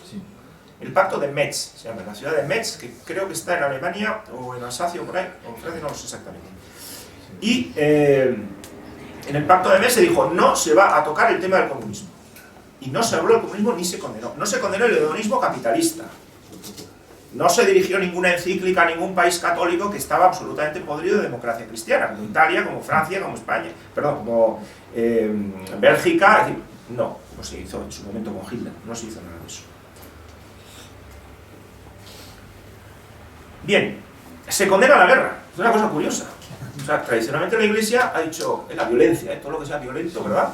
Pues no puede ser. Se condena la guerra. En el mismo documento se condena la guerra, pero luego dice que la guerra defensiva que puede ser legítima. Bueno, en todos los tratados de teología moral anteriores al Vaticano II, la guerra es legítima con una serie de condiciones, pero vamos, eso sin ningún problema. Y también se condena la dictadura. Se dice que la dictadura es siempre totalitarismo. Digo, oiga, mire, yo como católico, el totalitarismo del Estado, evidentemente yo lo condeno. Pero una dictadura, cuando hace falta, vamos, los romanos que eran muy listos, tenían entre sus magistraturas una que era la dictadura. Tienen que ser poquito, pero cuando hace falta una dictadura, hace falta. Sobre todo, pues cuando los súbditos están muy revueltos y no están bien educados.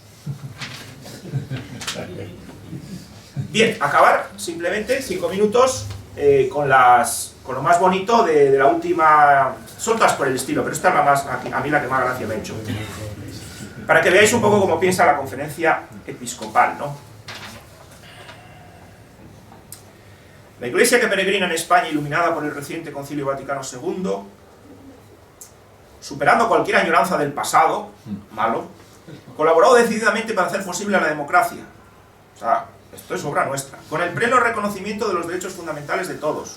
Derechos fundamentales. Ya sabemos qué derechos son. Derecho al vicio, derecho al error, fundamentados en la legitimidad de 4 generales vencedores en el año 45. Sin ninguna discriminación por razones religiosas. Aquí entramos todos. Como los partidos políticos, todas las religiones entran. La Iglesia facilitó una transición fundada sobre el consenso y la reconciliación de los españoles. Ya veo ese consenso del 70, lo que va, porque vamos a otra guerra civil, pero echando puñetas. Superada la trágica división de la sociedad que nos había llevado al horror de la guerra civil con su cortejo de atrocidades. Por las dos partes, claro. Sí, pero lo deja ahí. No, claro, es que no lo dice, no, dice atrocidades, no dice de quién. Se olvida que la Iglesia y los católicos españoles colaboraron al establecimiento de la democracia y han respetado sus normas e instituciones realmente en todo momento. Pues chico, respetar las normas e instituciones de la democracia del 78, la verdad es que eso tiene tela, porque un católico no puede, salvo por imposición y para evitar un mal mayor, el tema de la tolerancia, no se pueden respetar ni acatar estas normas, porque es que no hay ni una que sea católica. Declaramos nuestro deseo de vivir y convivir en esta sociedad respetando lealmente sus instituciones democráticas, reconociendo a las autoridades legítimas. O sea, esto está legitimado, ¿no? Obedeciendo las leyes justas. ¿Y cuáles son las leyes justas? Porque de una constitución y de una ideología absolutamente nefasta y condenada por la Iglesia nunca jamás saldrá una ley justa, salvo la que dice, pues cómo hay que hacer una tortilla en un bar. Nadie tiene que temer agresiones ni deslealtades para con la vida democrática por parte de los católicos. Católicos, cuidado, no me deis otro golpe de Estado. Católicos y laicistas tenemos, en algunas cosas, diferentes puntos de vista. Nuestro deseo es ir encontrando el ordenamiento justo para que todos podamos vivir de acuerdo con nuestras convicciones. Es decir, que los comunistas vivan felices con sus convicciones, nosotros los católicos felices con las nuestras, los moros felices con las suyas, sin que nadie pretenda imponer a nadie sus puntos de vista por procedimientos desleales e injustos. Hombre, el católico lo último que tiene que pretender es evangelizar y proponer su fe a los demás. Bueno, imponerlo... O sea, no debe haber un Estado católico que diga la religión única es la católica y yo no te impongo en el foro interno, pero en el foro externo te prohíbo que andes tú con tus religiones y tus sectas. El folclorismo católico, respeto a nuestra identidad, clima de tolerancia y convivencia, y sin privilegios ni discriminaciones. Es decir, ellos renunciaron en su momento a los privilegios de participar en las cortes, de participar en el gobierno, el fuero especial que tenían en caso de delito. A todo esto renunciaron, menos a la pasta. El pleno respeto a la libertad religiosa de todos es garantía de verdadera democracia. Hablan de verdadera democracia. Esto luego se lleva la mano en la cabeza por el aborto, por lo de los matrimonios y tal, los contubernios sodomíticos, el divorcio y todo esto. Pero dicen que como que esta democracia que no es verdadera, como que hay que buscar la verdadera democracia, ¿no? Entonces estos dicen, no, es que hay democracia buena y mala. Y esta, bueno, puede pasar, pero si nos dejasen hacer más cosas sería mejor, ¿no? Cuando no saben que la democracia, no como régimen, como decía Aristóteles o decía Santo Tomás, sino la democracia liberal en la que vivimos, es una monstruosidad condenada por la Iglesia. Es decir, no hay ni buena ni mala, no hay monstruosidad buena ni monstruosidad mala. Ni verdadera monstruosidad ni monstruosidad parcial.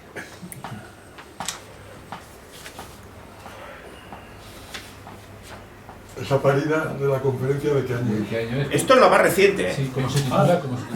Orientaciones morales ante la situación actual de España, del año 2006, es la última. Las otras son más sensatas, ¿eh? Dicen más o menos lo mismo, pero de otra manera. Es que esta me hizo mucha gracia. Otro peligro que puede presentarse es que lleguemos a la conclusión de que la vida cristiana es imposible en una sociedad democrática. Por supuesto que es imposible en esta sociedad democrática. Vuelvo a repetir, no la democracia, tal como decía Santo Tomás, no, esta democracia liberal, iluminista, masónica. Sí, bueno, no, de eso se quejan, que no hay el concepto de verdad, la moral, luego, bueno, ya veremos, luego proponen una moral, hablan de, bueno, luego lo vemos. Otra cosa también, que está sobre todo en Católicos y Vida Pública, que creo que es del año 86, la Iglesia se preocupó muy mucho de evitar que hubiese partidos políticos católicos. Es decir, les dio todas las libertades y todas las bondades de la democracia, los derechos y tal, a lo contrario, al marxismo, al liberalismo, a todos los partidos, pero se preocupó muy mucho y de hecho condena que haya partidos confesionales o asociaciones políticas confesionales. Esto han incidido mucho y por eso no lo ha sabido. Y rechazan que los católicos se unan en asociaciones políticas. Y dice, claro, que la Iglesia no se casa con ninguna ideología. Digo, oiga, mire, la Iglesia se casa con la ideología política que defiende el bien común, la ley natural y los principios de moral y de dogma católico. Esa es la ideología política que defiende la Iglesia. Y puede haber un partido político perfectamente, como ha sido Falange o como han sido los carlistas.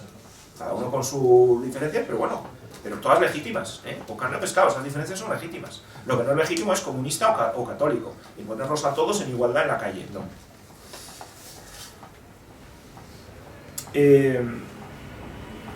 Es un camino desacertado esto. Dice, la democracia moderna nació en el ámbito de la cultura cristiana, es decir, la Iglesia es la madre de la democracia, pero no en España, sino en la historia. Porque, claro, es la democracia, solamente la democracia, la que habla de la persona como realidad trascendente y libre, es la única que distingue entre Iglesia y Estado, la única que habla de derechos humanos. Dice que las diferencias no tienen por qué degenerar en conflictos. No sé, la de los moros y los cristianos, la de los comunistas y los católicos. La grandeza de la democracia consiste en facilitar la convivencia de personas y grupos con distintas maneras de entender las cosas, con igualdad de derechos y un clima de respeto y tolerancia. Es decir, derecho al mal, al error, todo vale. ¿Me explico? A todo a contrario a lo que siempre han fijado los papas anteriores al concilio y la sana filosofía de Santo Tomás. La sana filosofía. Bueno, ya voy acabando, quedan 4 citaciones, pero hay alguna muy buena.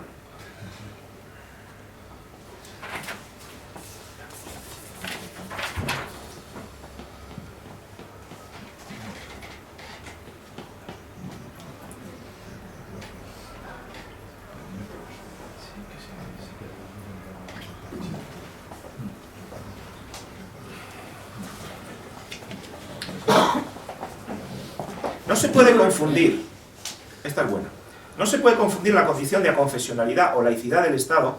Ahora el Estado no debe ser confesional, debe ser laico. Y esto Benedicto XVI, creo que fue en un viaje a París, Francia, dijo que él aceptaba la sana laicidad, la sana laicidad, no el laicismo malo que es combativo contra la Iglesia, sino la sana laicidad.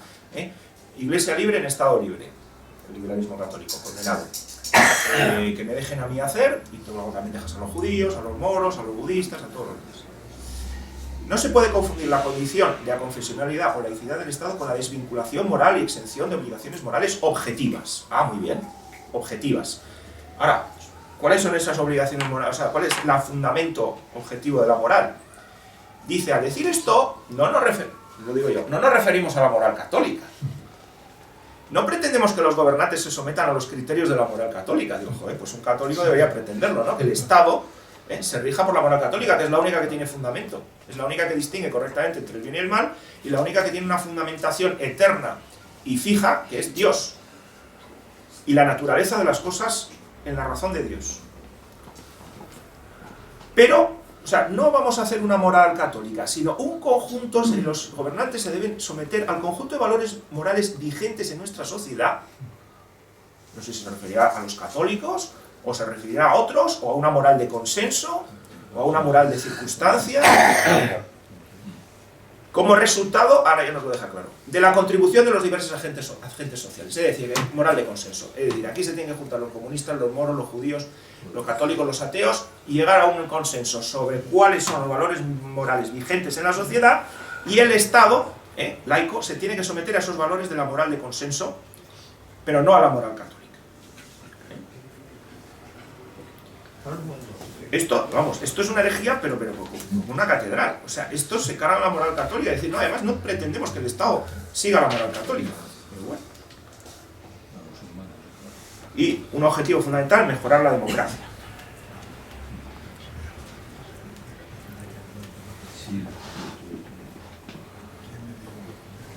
Un Estado laico verdaderamente democrático es aquel que valora la libertad religiosa como un elemento fundamental del bien común. Es decir, el bien común es tener 200.000 religiones completamente diferentes, moros, judíos, católicos, todos mezclados, cada uno que haga proselitismo en la calle, con derecho, con subvención. Eso es lo que crea el bien común.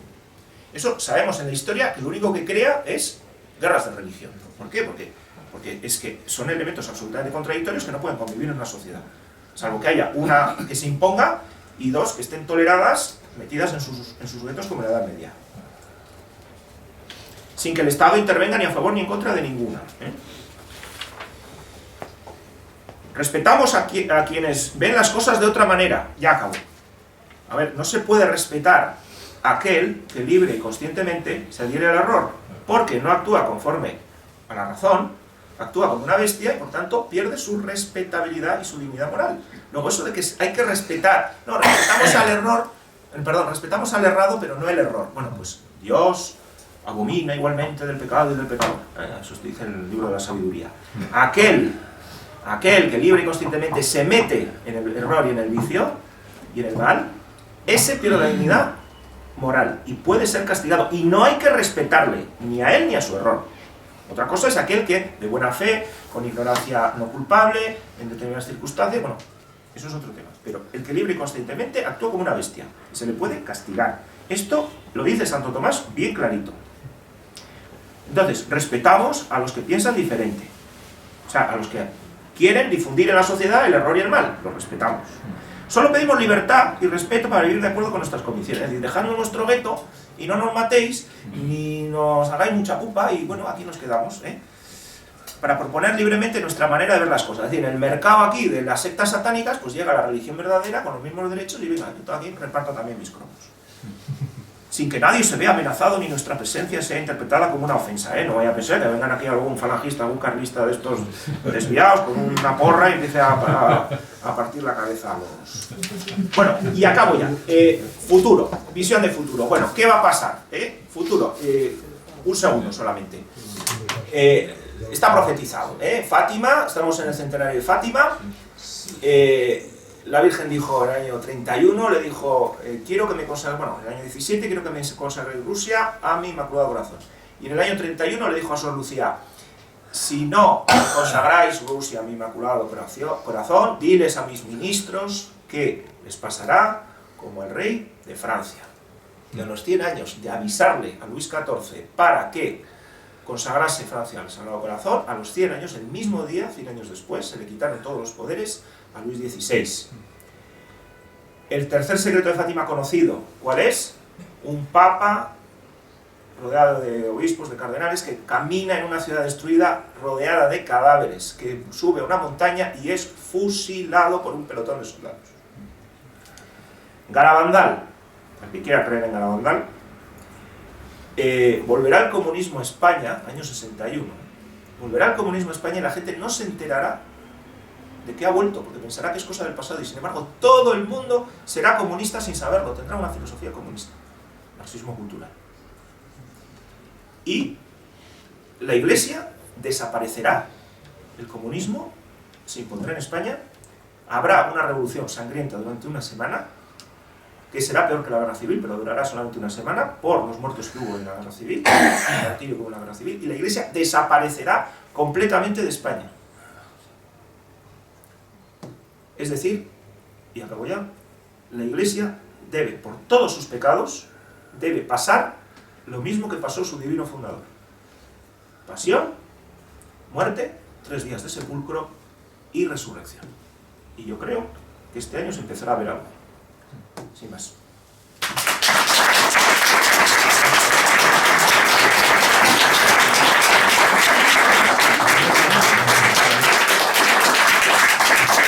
Bueno, a ver si hoy, por lo que nos hemos alargado, somos breves en las preguntas y también en las respuestas. A ver, empezando por allí. Sí, por favor, 2 cositas. Una es referente a la tradición que has expuesto, que es sostenida, presentada a lo largo de los años. ¿Qué solución le da? La solución ya la ha dado la Virgen. Ya. No, pero mira, Martirio, o se consagra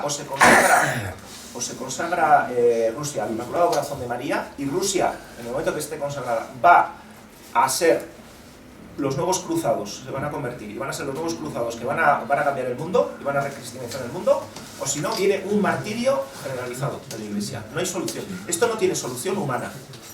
El tema de la Iglesia no tiene solución humana. no me refería más adelante. Me refería a la vida actual. Al día a día. Al día a día de un católico. Seguir lo que tiene que hacer un católico es cogerse libros anteriores al año, españoles, anteriores al año 60, vamos a ver. Cualquier libro español anterior al año 60, con alguna excepción, es bueno. Intentar ir a misa, si se puede, a la misa tradicional, aunque bueno, también en todos los sitios se cuecen habas, y quiero decir que aquí palos hay en todas partes, entre los tradicionalistas también hay cismas, hay palos, hay expulsiones, hay soberbias, pero bueno, por lo menos la doctrina la tienen buena. Al poder ser misa tradicional, y si no queda más remedio, ahora que se consagra bien la sangre, porque ahora han cambiado afortunadamente la consagración de la sangre, diciendo sangre que será derramada por vosotros y por muchos. Gracias a eso se puede considerar que hoy por lo menos se consagra la sangre, cosa que en los últimos 50 años yo particularmente lo he dudado, si se ha consagrado o no. Yo creo que ahora se consagra el cuerpo y la sangre, antes solamente se consagraba el cuerpo. Perdona, es que no he terminado. Eran dos cosas. Y además es una tercera enlazada con lo que acabas de decir. Al decir la vida cristiana, que no se podía continuar, que no se puede practicar la vida cristiana, prescindiendo de todo lo que has dicho ahora mismo, no es solamente el practicar la religión, que por supuesto hay que hacerlo, qué duda cabe, pero alguna opción política, tú indicas algo, ves algo y una cosa que me llama la atención, aconsejas ir a misa tradicional y me parece bien, vale la pero ¿por qué dices hay cismas, hay tal? Yo alguna vez voy a misa tradicional y... Bueno, ahí hay 50.000 congregaciones tradicionalistas, salen todas de Monseñor Lefebvre y de la Fraternidad Sacerdotal San Pío X, pero tienes 200.000. No, solamente no, hay unas cuantas, No, solamente hay una hermandad, no hay nada más que una. No, hay varias. No, por ahí, sí, hay un obispo expulsado y bueno, un montón pero de... todo eso queda fuera. Todo eso queda no, pero quiere decir que al final en todos los sitios en todos los sitios se cuecen habas. Sí, más. Pero concretemos. Hermandad, Fraternidad Sacerdotal San Pío X, hay una. Lo demás... Tienen buena doctrina, tienen buena doctrina. Tienen buena doctrina y tienen buena liturgia, es que me asombra... Y buena liturgia, pero bueno, tienen también los vicios de la iglesia antigua, ¿eh? No, los vicios de la iglesia un poquito antigua, de soberbia y un poquito de... No, yo creo que no lo has tratado, ¿verdad? Y se dedican también, no sé, se sacan... Han estado confesando sin poder de jurisdicción. No, vamos a ver. Ahora se lo han dado. Mira, han andado... A ver, por favor, os he dicho que es que es importante lo de todo el mundo, no podemos... Perdona un momento, pero es que no podemos tener un cuarto de hora con cada persona. Bueno, vale, lo último. Y lo de Garabandal, si quieres lo de la hermandad hablamos ahora, pero es interesante porque dejas una opinión... Pues luego hablaré de Garabandal. A ver, estaba estupidez. Y lo de Garabandal no lo esboces porque hay doctrina de la iglesia con autoridad, que lo de Fátima es lo de Garabandal, ¿no? Bueno, en la iglesia que sea la autoridad que sea. Aquí la autoridad soy yo. Y a todos ahora digo que vaya otra pregunta, por favor. ¿Vale? Venga. Que no sea el tiempo de Jota. Mira, venga. Después sigo contigo. Lo primero, felicitarte, me ha encantado con tu exposición perfectamente documentada y el lenguaje que todos podemos entender. Lo siguiente es que veo que estás muy bien preparado en el tema de profecías. Este año, por desgracia y por culpa de que todo eso que prepara el segundo va a llegar a su plenitud, gracias a que ha ocupado con cada silla de Pedro, que ha venido para llevar a plenitud toda la herejía del Concilio Vaticano II. Y una de ellas va a ser el sustituir la misa, la Santa Misa, por lo que va a llamar la Santa Memoria, que va a ser una liturgia ecuménica para que la puedan celebrar todas las religiones protestantes junto con la Iglesia. Cosa que ya ha inaugurado el día 14, que fue el día 13, que fue el cuarto aniversario de la ocupación de la silla de Pedro, con K, en que se celebró una liturgia anglicana, no sé si lo sabrás, en el Vaticano, en San Pedro. Y además no fue liturgia católica, fue solo liturgia anglicana, con la presencia del cardenal que dirige nada menos que la congregación del culto divino y de los sacramentos, que fue el que lo organizó. Vale, entonces, bueno, pues hemos llegado ya al punto final.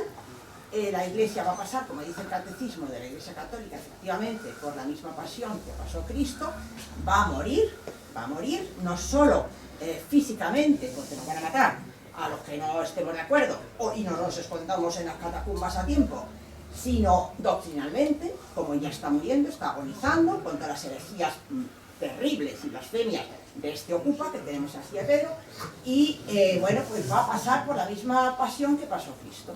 Y tenemos que estar preparados porque la abolición del sacrificio perpetuo que anunció Daniel está a punto de perpetrarse antes, o sea, en las mismas fechas más o menos que se cumplirá el centenario de Fátima. Sí, pasará eso pasará, no sé cuándo. Están preparados ya y lo va a sacar muy pronto. El problema es cuándo va a pasar. Eso parte de la teología, lo dice la filosofía de Chesterton, ya hace más de cerca de 100 años, que la Iglesia tiene que ser sometida al martirio, a la muerte, pero que gracias que tenemos un Dios que supo salir de los sepulcros, la Iglesia también saldrá de los sepulcros. Yo siempre cito una fecha, 18 de julio de 1936. Así salen de los sepulcros, con 2 cojones. A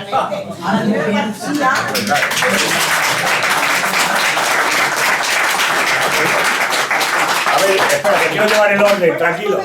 Venga, acaba. Que todo esto que cuento está en un blog que tengo que se llama Los Signos de los Tiempos, por si alguien quiere entrar, .blogspot.com, ahí está documentado todo eso. Los signos de los tiempos. A ver, había una mano por ahí, no sé quién era. Venga, te toca. Pero aquí veo solo las manos. Muchas gracias por tu conferencia, ha sido muy interesante. Y yo creo que una de las cosas que deberéis haber comentado es sobre el nuevo orden, la nueva liturgia, ¿no? Las abominaciones que conlleva. Yo, si me permitís, menos de un minuto voy a decir algunas de ellas, ¿no? El cura dándole la espalda al sagrario, sí. El altar ya no es un altar, sino es una mesa de picnic. Es una liturgia copiada de la Iglesia anglicana, ¿no? De hecho, en el Concilio Vaticano II hubo judíos conversos, masones y protestantes que intervinieron en la formación de esa misa. Una misa que pudiera albergar a todos los individuos dependiendo de la religión, dando igual a la religión a la que perteneciera, ¿no? Luego, cualquier persona puede comulgar con la mano. ¿Quién eres tú, no? Para tocar el cuerpo de nuestro Señor Jesucristo con tu propia mano. Sí, eso ya es una aberración, ¿no? Pero no, el problema es que no era el objeto de mi... A ver, yo he hablado de... Tampoco me pusieron bien el tema en... Era la tradición de la Iglesia a España, consecuencias políticas, eso se olvidaron de decirme, el Concilio Vaticano II. Es decir, claro, si me pongo a hablar de liturgia, no era mi objetivo. De todas formas, mira, los cardenales Ottaviani y Bacci en el año 68 hicieron un breve examen y dijeron, acaban diciendo que la nueva misa tiene un montón de irregularidades, se aleja extraordinariamente de la fe católica, de la doctrina católica, y es una monstruosidad. Acaban con la palabra monstruosidad. Pero, ¿se consagra el cuerpo y la sangre? Sí. Ahora sí. Ahora con la nueva traducción por muchos, sí. Punto. Y lo demás, no. Yo era también muy radical, pero me he vuelto... Particularmente creo que Francisco es papa. Yo también. Sí, no, eso de que no es papa... lo que pasa es que es un mal papa, es un papa escandaloso, pero... No puede ser papa. No, pero es un tema... Oye, para otra conferencia os doy una de profecías de 2 horas y os doy otra sobre el tema de la infalibilidad papal y si el papa es papa o no es papa, la tesis de Casistiano. Vale, contamos contigo. De Casistiano y todo lo que queráis. Pero no seguirá esta. Tengo mucha literatura. Dentro de un beso por ahí. La pregunta que te quería hacer, sí, para ser ya más concreto, el reinado de nuestro Señor Jesucristo empieza desde casa, ¿no? Familiar, sí, claro. Y desde ahí se va extendiendo. ¿Cómo podemos entender ese reinado de nuestro Señor Jesucristo dentro de las organizaciones del área? Porque desde luego no está, ¿no? Y se puede ver en muchos casos de camaradas, tal. Ahora, por ejemplo, se lleva mucho la moda del paganismo. Yo, por ejemplo, ¿cómo me va a suscitar confianza un camarada con el que estoy pegando carteles que creen una religión de piedra y palo? Pues no me... Bueno, pero ejemplo, ¿no? la fe, no puedes imponer a nadie, la fe, porque en el foro interno de la conciencia es la convicción, entonces, la mejor convicción que puedes hacer es, en el cumplimiento de tu deber de Estado, actuar como un buen católico, como un buen cristiano, y que el otro vea diciendo, joder, este que es cristiano, pues se comporta así, yo también quiero ser como él. Esa es un poco la única manera. Teniendo en cuenta el caos que hay doctrinal y falta de autoridad, no se sabe ni qué libro coger, ni qué página o qué sitio de web mirar, porque es que hay tantas, y al final pues da lugar a perplejidad, ¿no? A perplejidad. Entonces yo creo que es el cumplimiento como si viviésemos en la mejor época de la Iglesia, el cumplimiento de tu deber de Estado, sin tampoco decir no vayas a la misa nueva y tal. Ahora a la misa nueva yo creo que se puede ir. Si se puede mejorar la tradicional, pero la misa nueva ahora se puede ir. A mí no me gusta mucho, pero si consagra, pues consagra. Está el cuerpo de Cristo, está. Y bueno, los demás lo cogen con la mano, tú lo coges como tienes que cogerlo y ya está. Entonces es una actitud personal de demostrar, de seguir como si aquí no pasase nada. Y sobre todo formarse con libros antiguos de buena... Por ejemplo, este libro es muy bonito, este es de la Fraternidad Sacerdotal, Guillermo de Villiers, Política Cristiana. Entonces son libros, yo recomiendo, es una especie de catecismo sobre política cristiana, también los hay de economía. El de Jean Mousset, el Para que él reine, es un gran libro. Y sobre todo de fe católica hay un libro maravilloso, que no he traído porque no viene al caso, pero bueno, la religión demostrada de un tal Hilaire. Está en PDF en internet, La religión demostrada, eso es una joya de libro. Y es un compendio de filosofía y de religión cristiana. Y con esos libros, y luego el catecismo a toda la vida, los libros de escuela de la época de Franco, son maravillosos, y muchos de niños, si todavía no valen para nosotros. No, hombre, no, los de Vives y todo esto. Pater. Bueno, la verdad que sí que me ha gustado, bueno, pero para sacando conclusiones, ¿no? De hoy en día lo que nos toca vivir. Has dicho muy bien de que el hombre es alma y cuerpo, que tiene que servir a la patria, que tiene que servir a Dios, católico y patriota, que tienen que andar siempre esa unión, que tenemos que abominar del error, o sea, todo lo que viene de lo que has dicho del Concilio Vaticano II, todos los desastres que se ha mandado, viéndolo en consecuencia aquí en España, ¿no? Lo que nos ha enviado, pues, el Concilio Vaticano II, que tenemos que abominar de todo ese error. Luego, un español tiene que ser católico y tiene que abominar de este Concilio Vaticano II y de todos sus frutos. Luego, entonces, uno de los frutos, de hecho es el más notorio, es lo que es la misa nueva, que de hecho, bien has mencionado, como esa intervención de errores protestantes que se metieron para redactar esta misa nueva. Luego ya el error ya viene diciendo, yo no puedo, pues, permitir eso, no puedo apoyar un error. O sea, ahí ya, y ahí me parece que no es correcto esto de la misa nueva. Diciendo, bueno, que hay que defender, como bien has dicho, pues la misa tradicional, la misa de siempre, la doctrina de siempre, como han recomendado todos los escritos, pero que hay que abominar pues esta misa nueva. ¿Por qué? Porque es fruto del error, o sea, saca del error. Pero está el cuerpo y la sangre presentes. Pero es que es el origen, o sea, es veneno. ¿Está Jesucristo? ¿Y hay sacrificio consumado? Puede consagrar, pero ¿hay veneno o no hay veneno? ¿Puedo yo tragar veneno o no? Es que es la cosa. ¿Pero por qué? Sí, a ver, el cuerpo de Cristo solamente te envenenas si no estás en pecado mortal o si lo tomas inmediatamente. Sí, totalmente de acuerdo. Pero si está el cuerpo de Cristo y está aunque el cura sea pecador, aunque el cura sea lo que sea. Eso es cierto. Sí, tiene toda la razón. Si está el cuerpo, pero en sí y ahora se puede decir que está el sacrificio hecho. Pero en sí la antes misa, había dudas. sabemos que tiene un origen. Cuando un protestante, después del Concilio Vaticano II, puede decir, ahora podemos, esto estamos hablando de los años 60, como bien dices, cuando un protestante dice después del concilio que podemos ahora unirnos a la misa de los católicos, es algo que ya no va. Pero no se han unido, de hecho, no vienen mucho. No, ya lo sé, pero que cuando dicen eso es que hay algo que no va y un católico no puede. No, yo no soy tan radical. Yo creo que ahora, a partir de marzo, que se consagra bien la sangre, antes yo no iba, por esa razón, porque no se consagraba bien la sangre, por tanto no había sacrificio y por tanto no había efectos propiciatorios.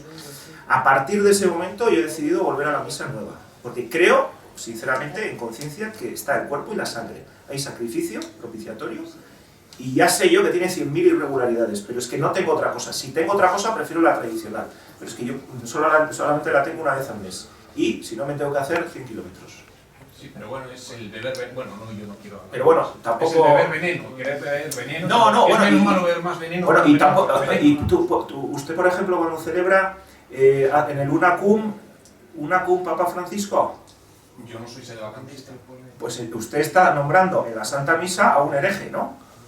En el Unacum, pues también usted está metiendo veneno en la misa tradicional, porque está citando a un hereje como Papa, ¿no? Es que no, si empezamos con esas cositas, y yo cómo sé si usted dice una con Francisco o no, yo cómo sé si lo dice o no, pues lo dice en bajito. Pero si no es un hereje formal. Sí, pero claro, la gente no lo oye. Quiere decir que yo no creo que haya que ser tan fariseo en ese sentido de mirar la letra de la ley, la iota, y a ver si falta o no falta. Hombre, hay cosas que sí, si no dicen las palabras de Jesucristo para consagrar, pues es que eso es de cajón. Pero ya, tampoco se dice Mysterium Fidei, también habría que decirlo, pero bueno. Pero mire, perdone, pero cuando le mandan en el 2006 las normas que han empezado ahora y no las cumplen, y llegamos al 2017 y siguen sin cumplirlas, y solamente en ese día empiezan a cumplirlas, el primer domingo de Cuaresma fue, ¿no? Y algunos ni eso. Un momentito. Algunos ni eso. Bueno, algunos ni eso, motivo de más.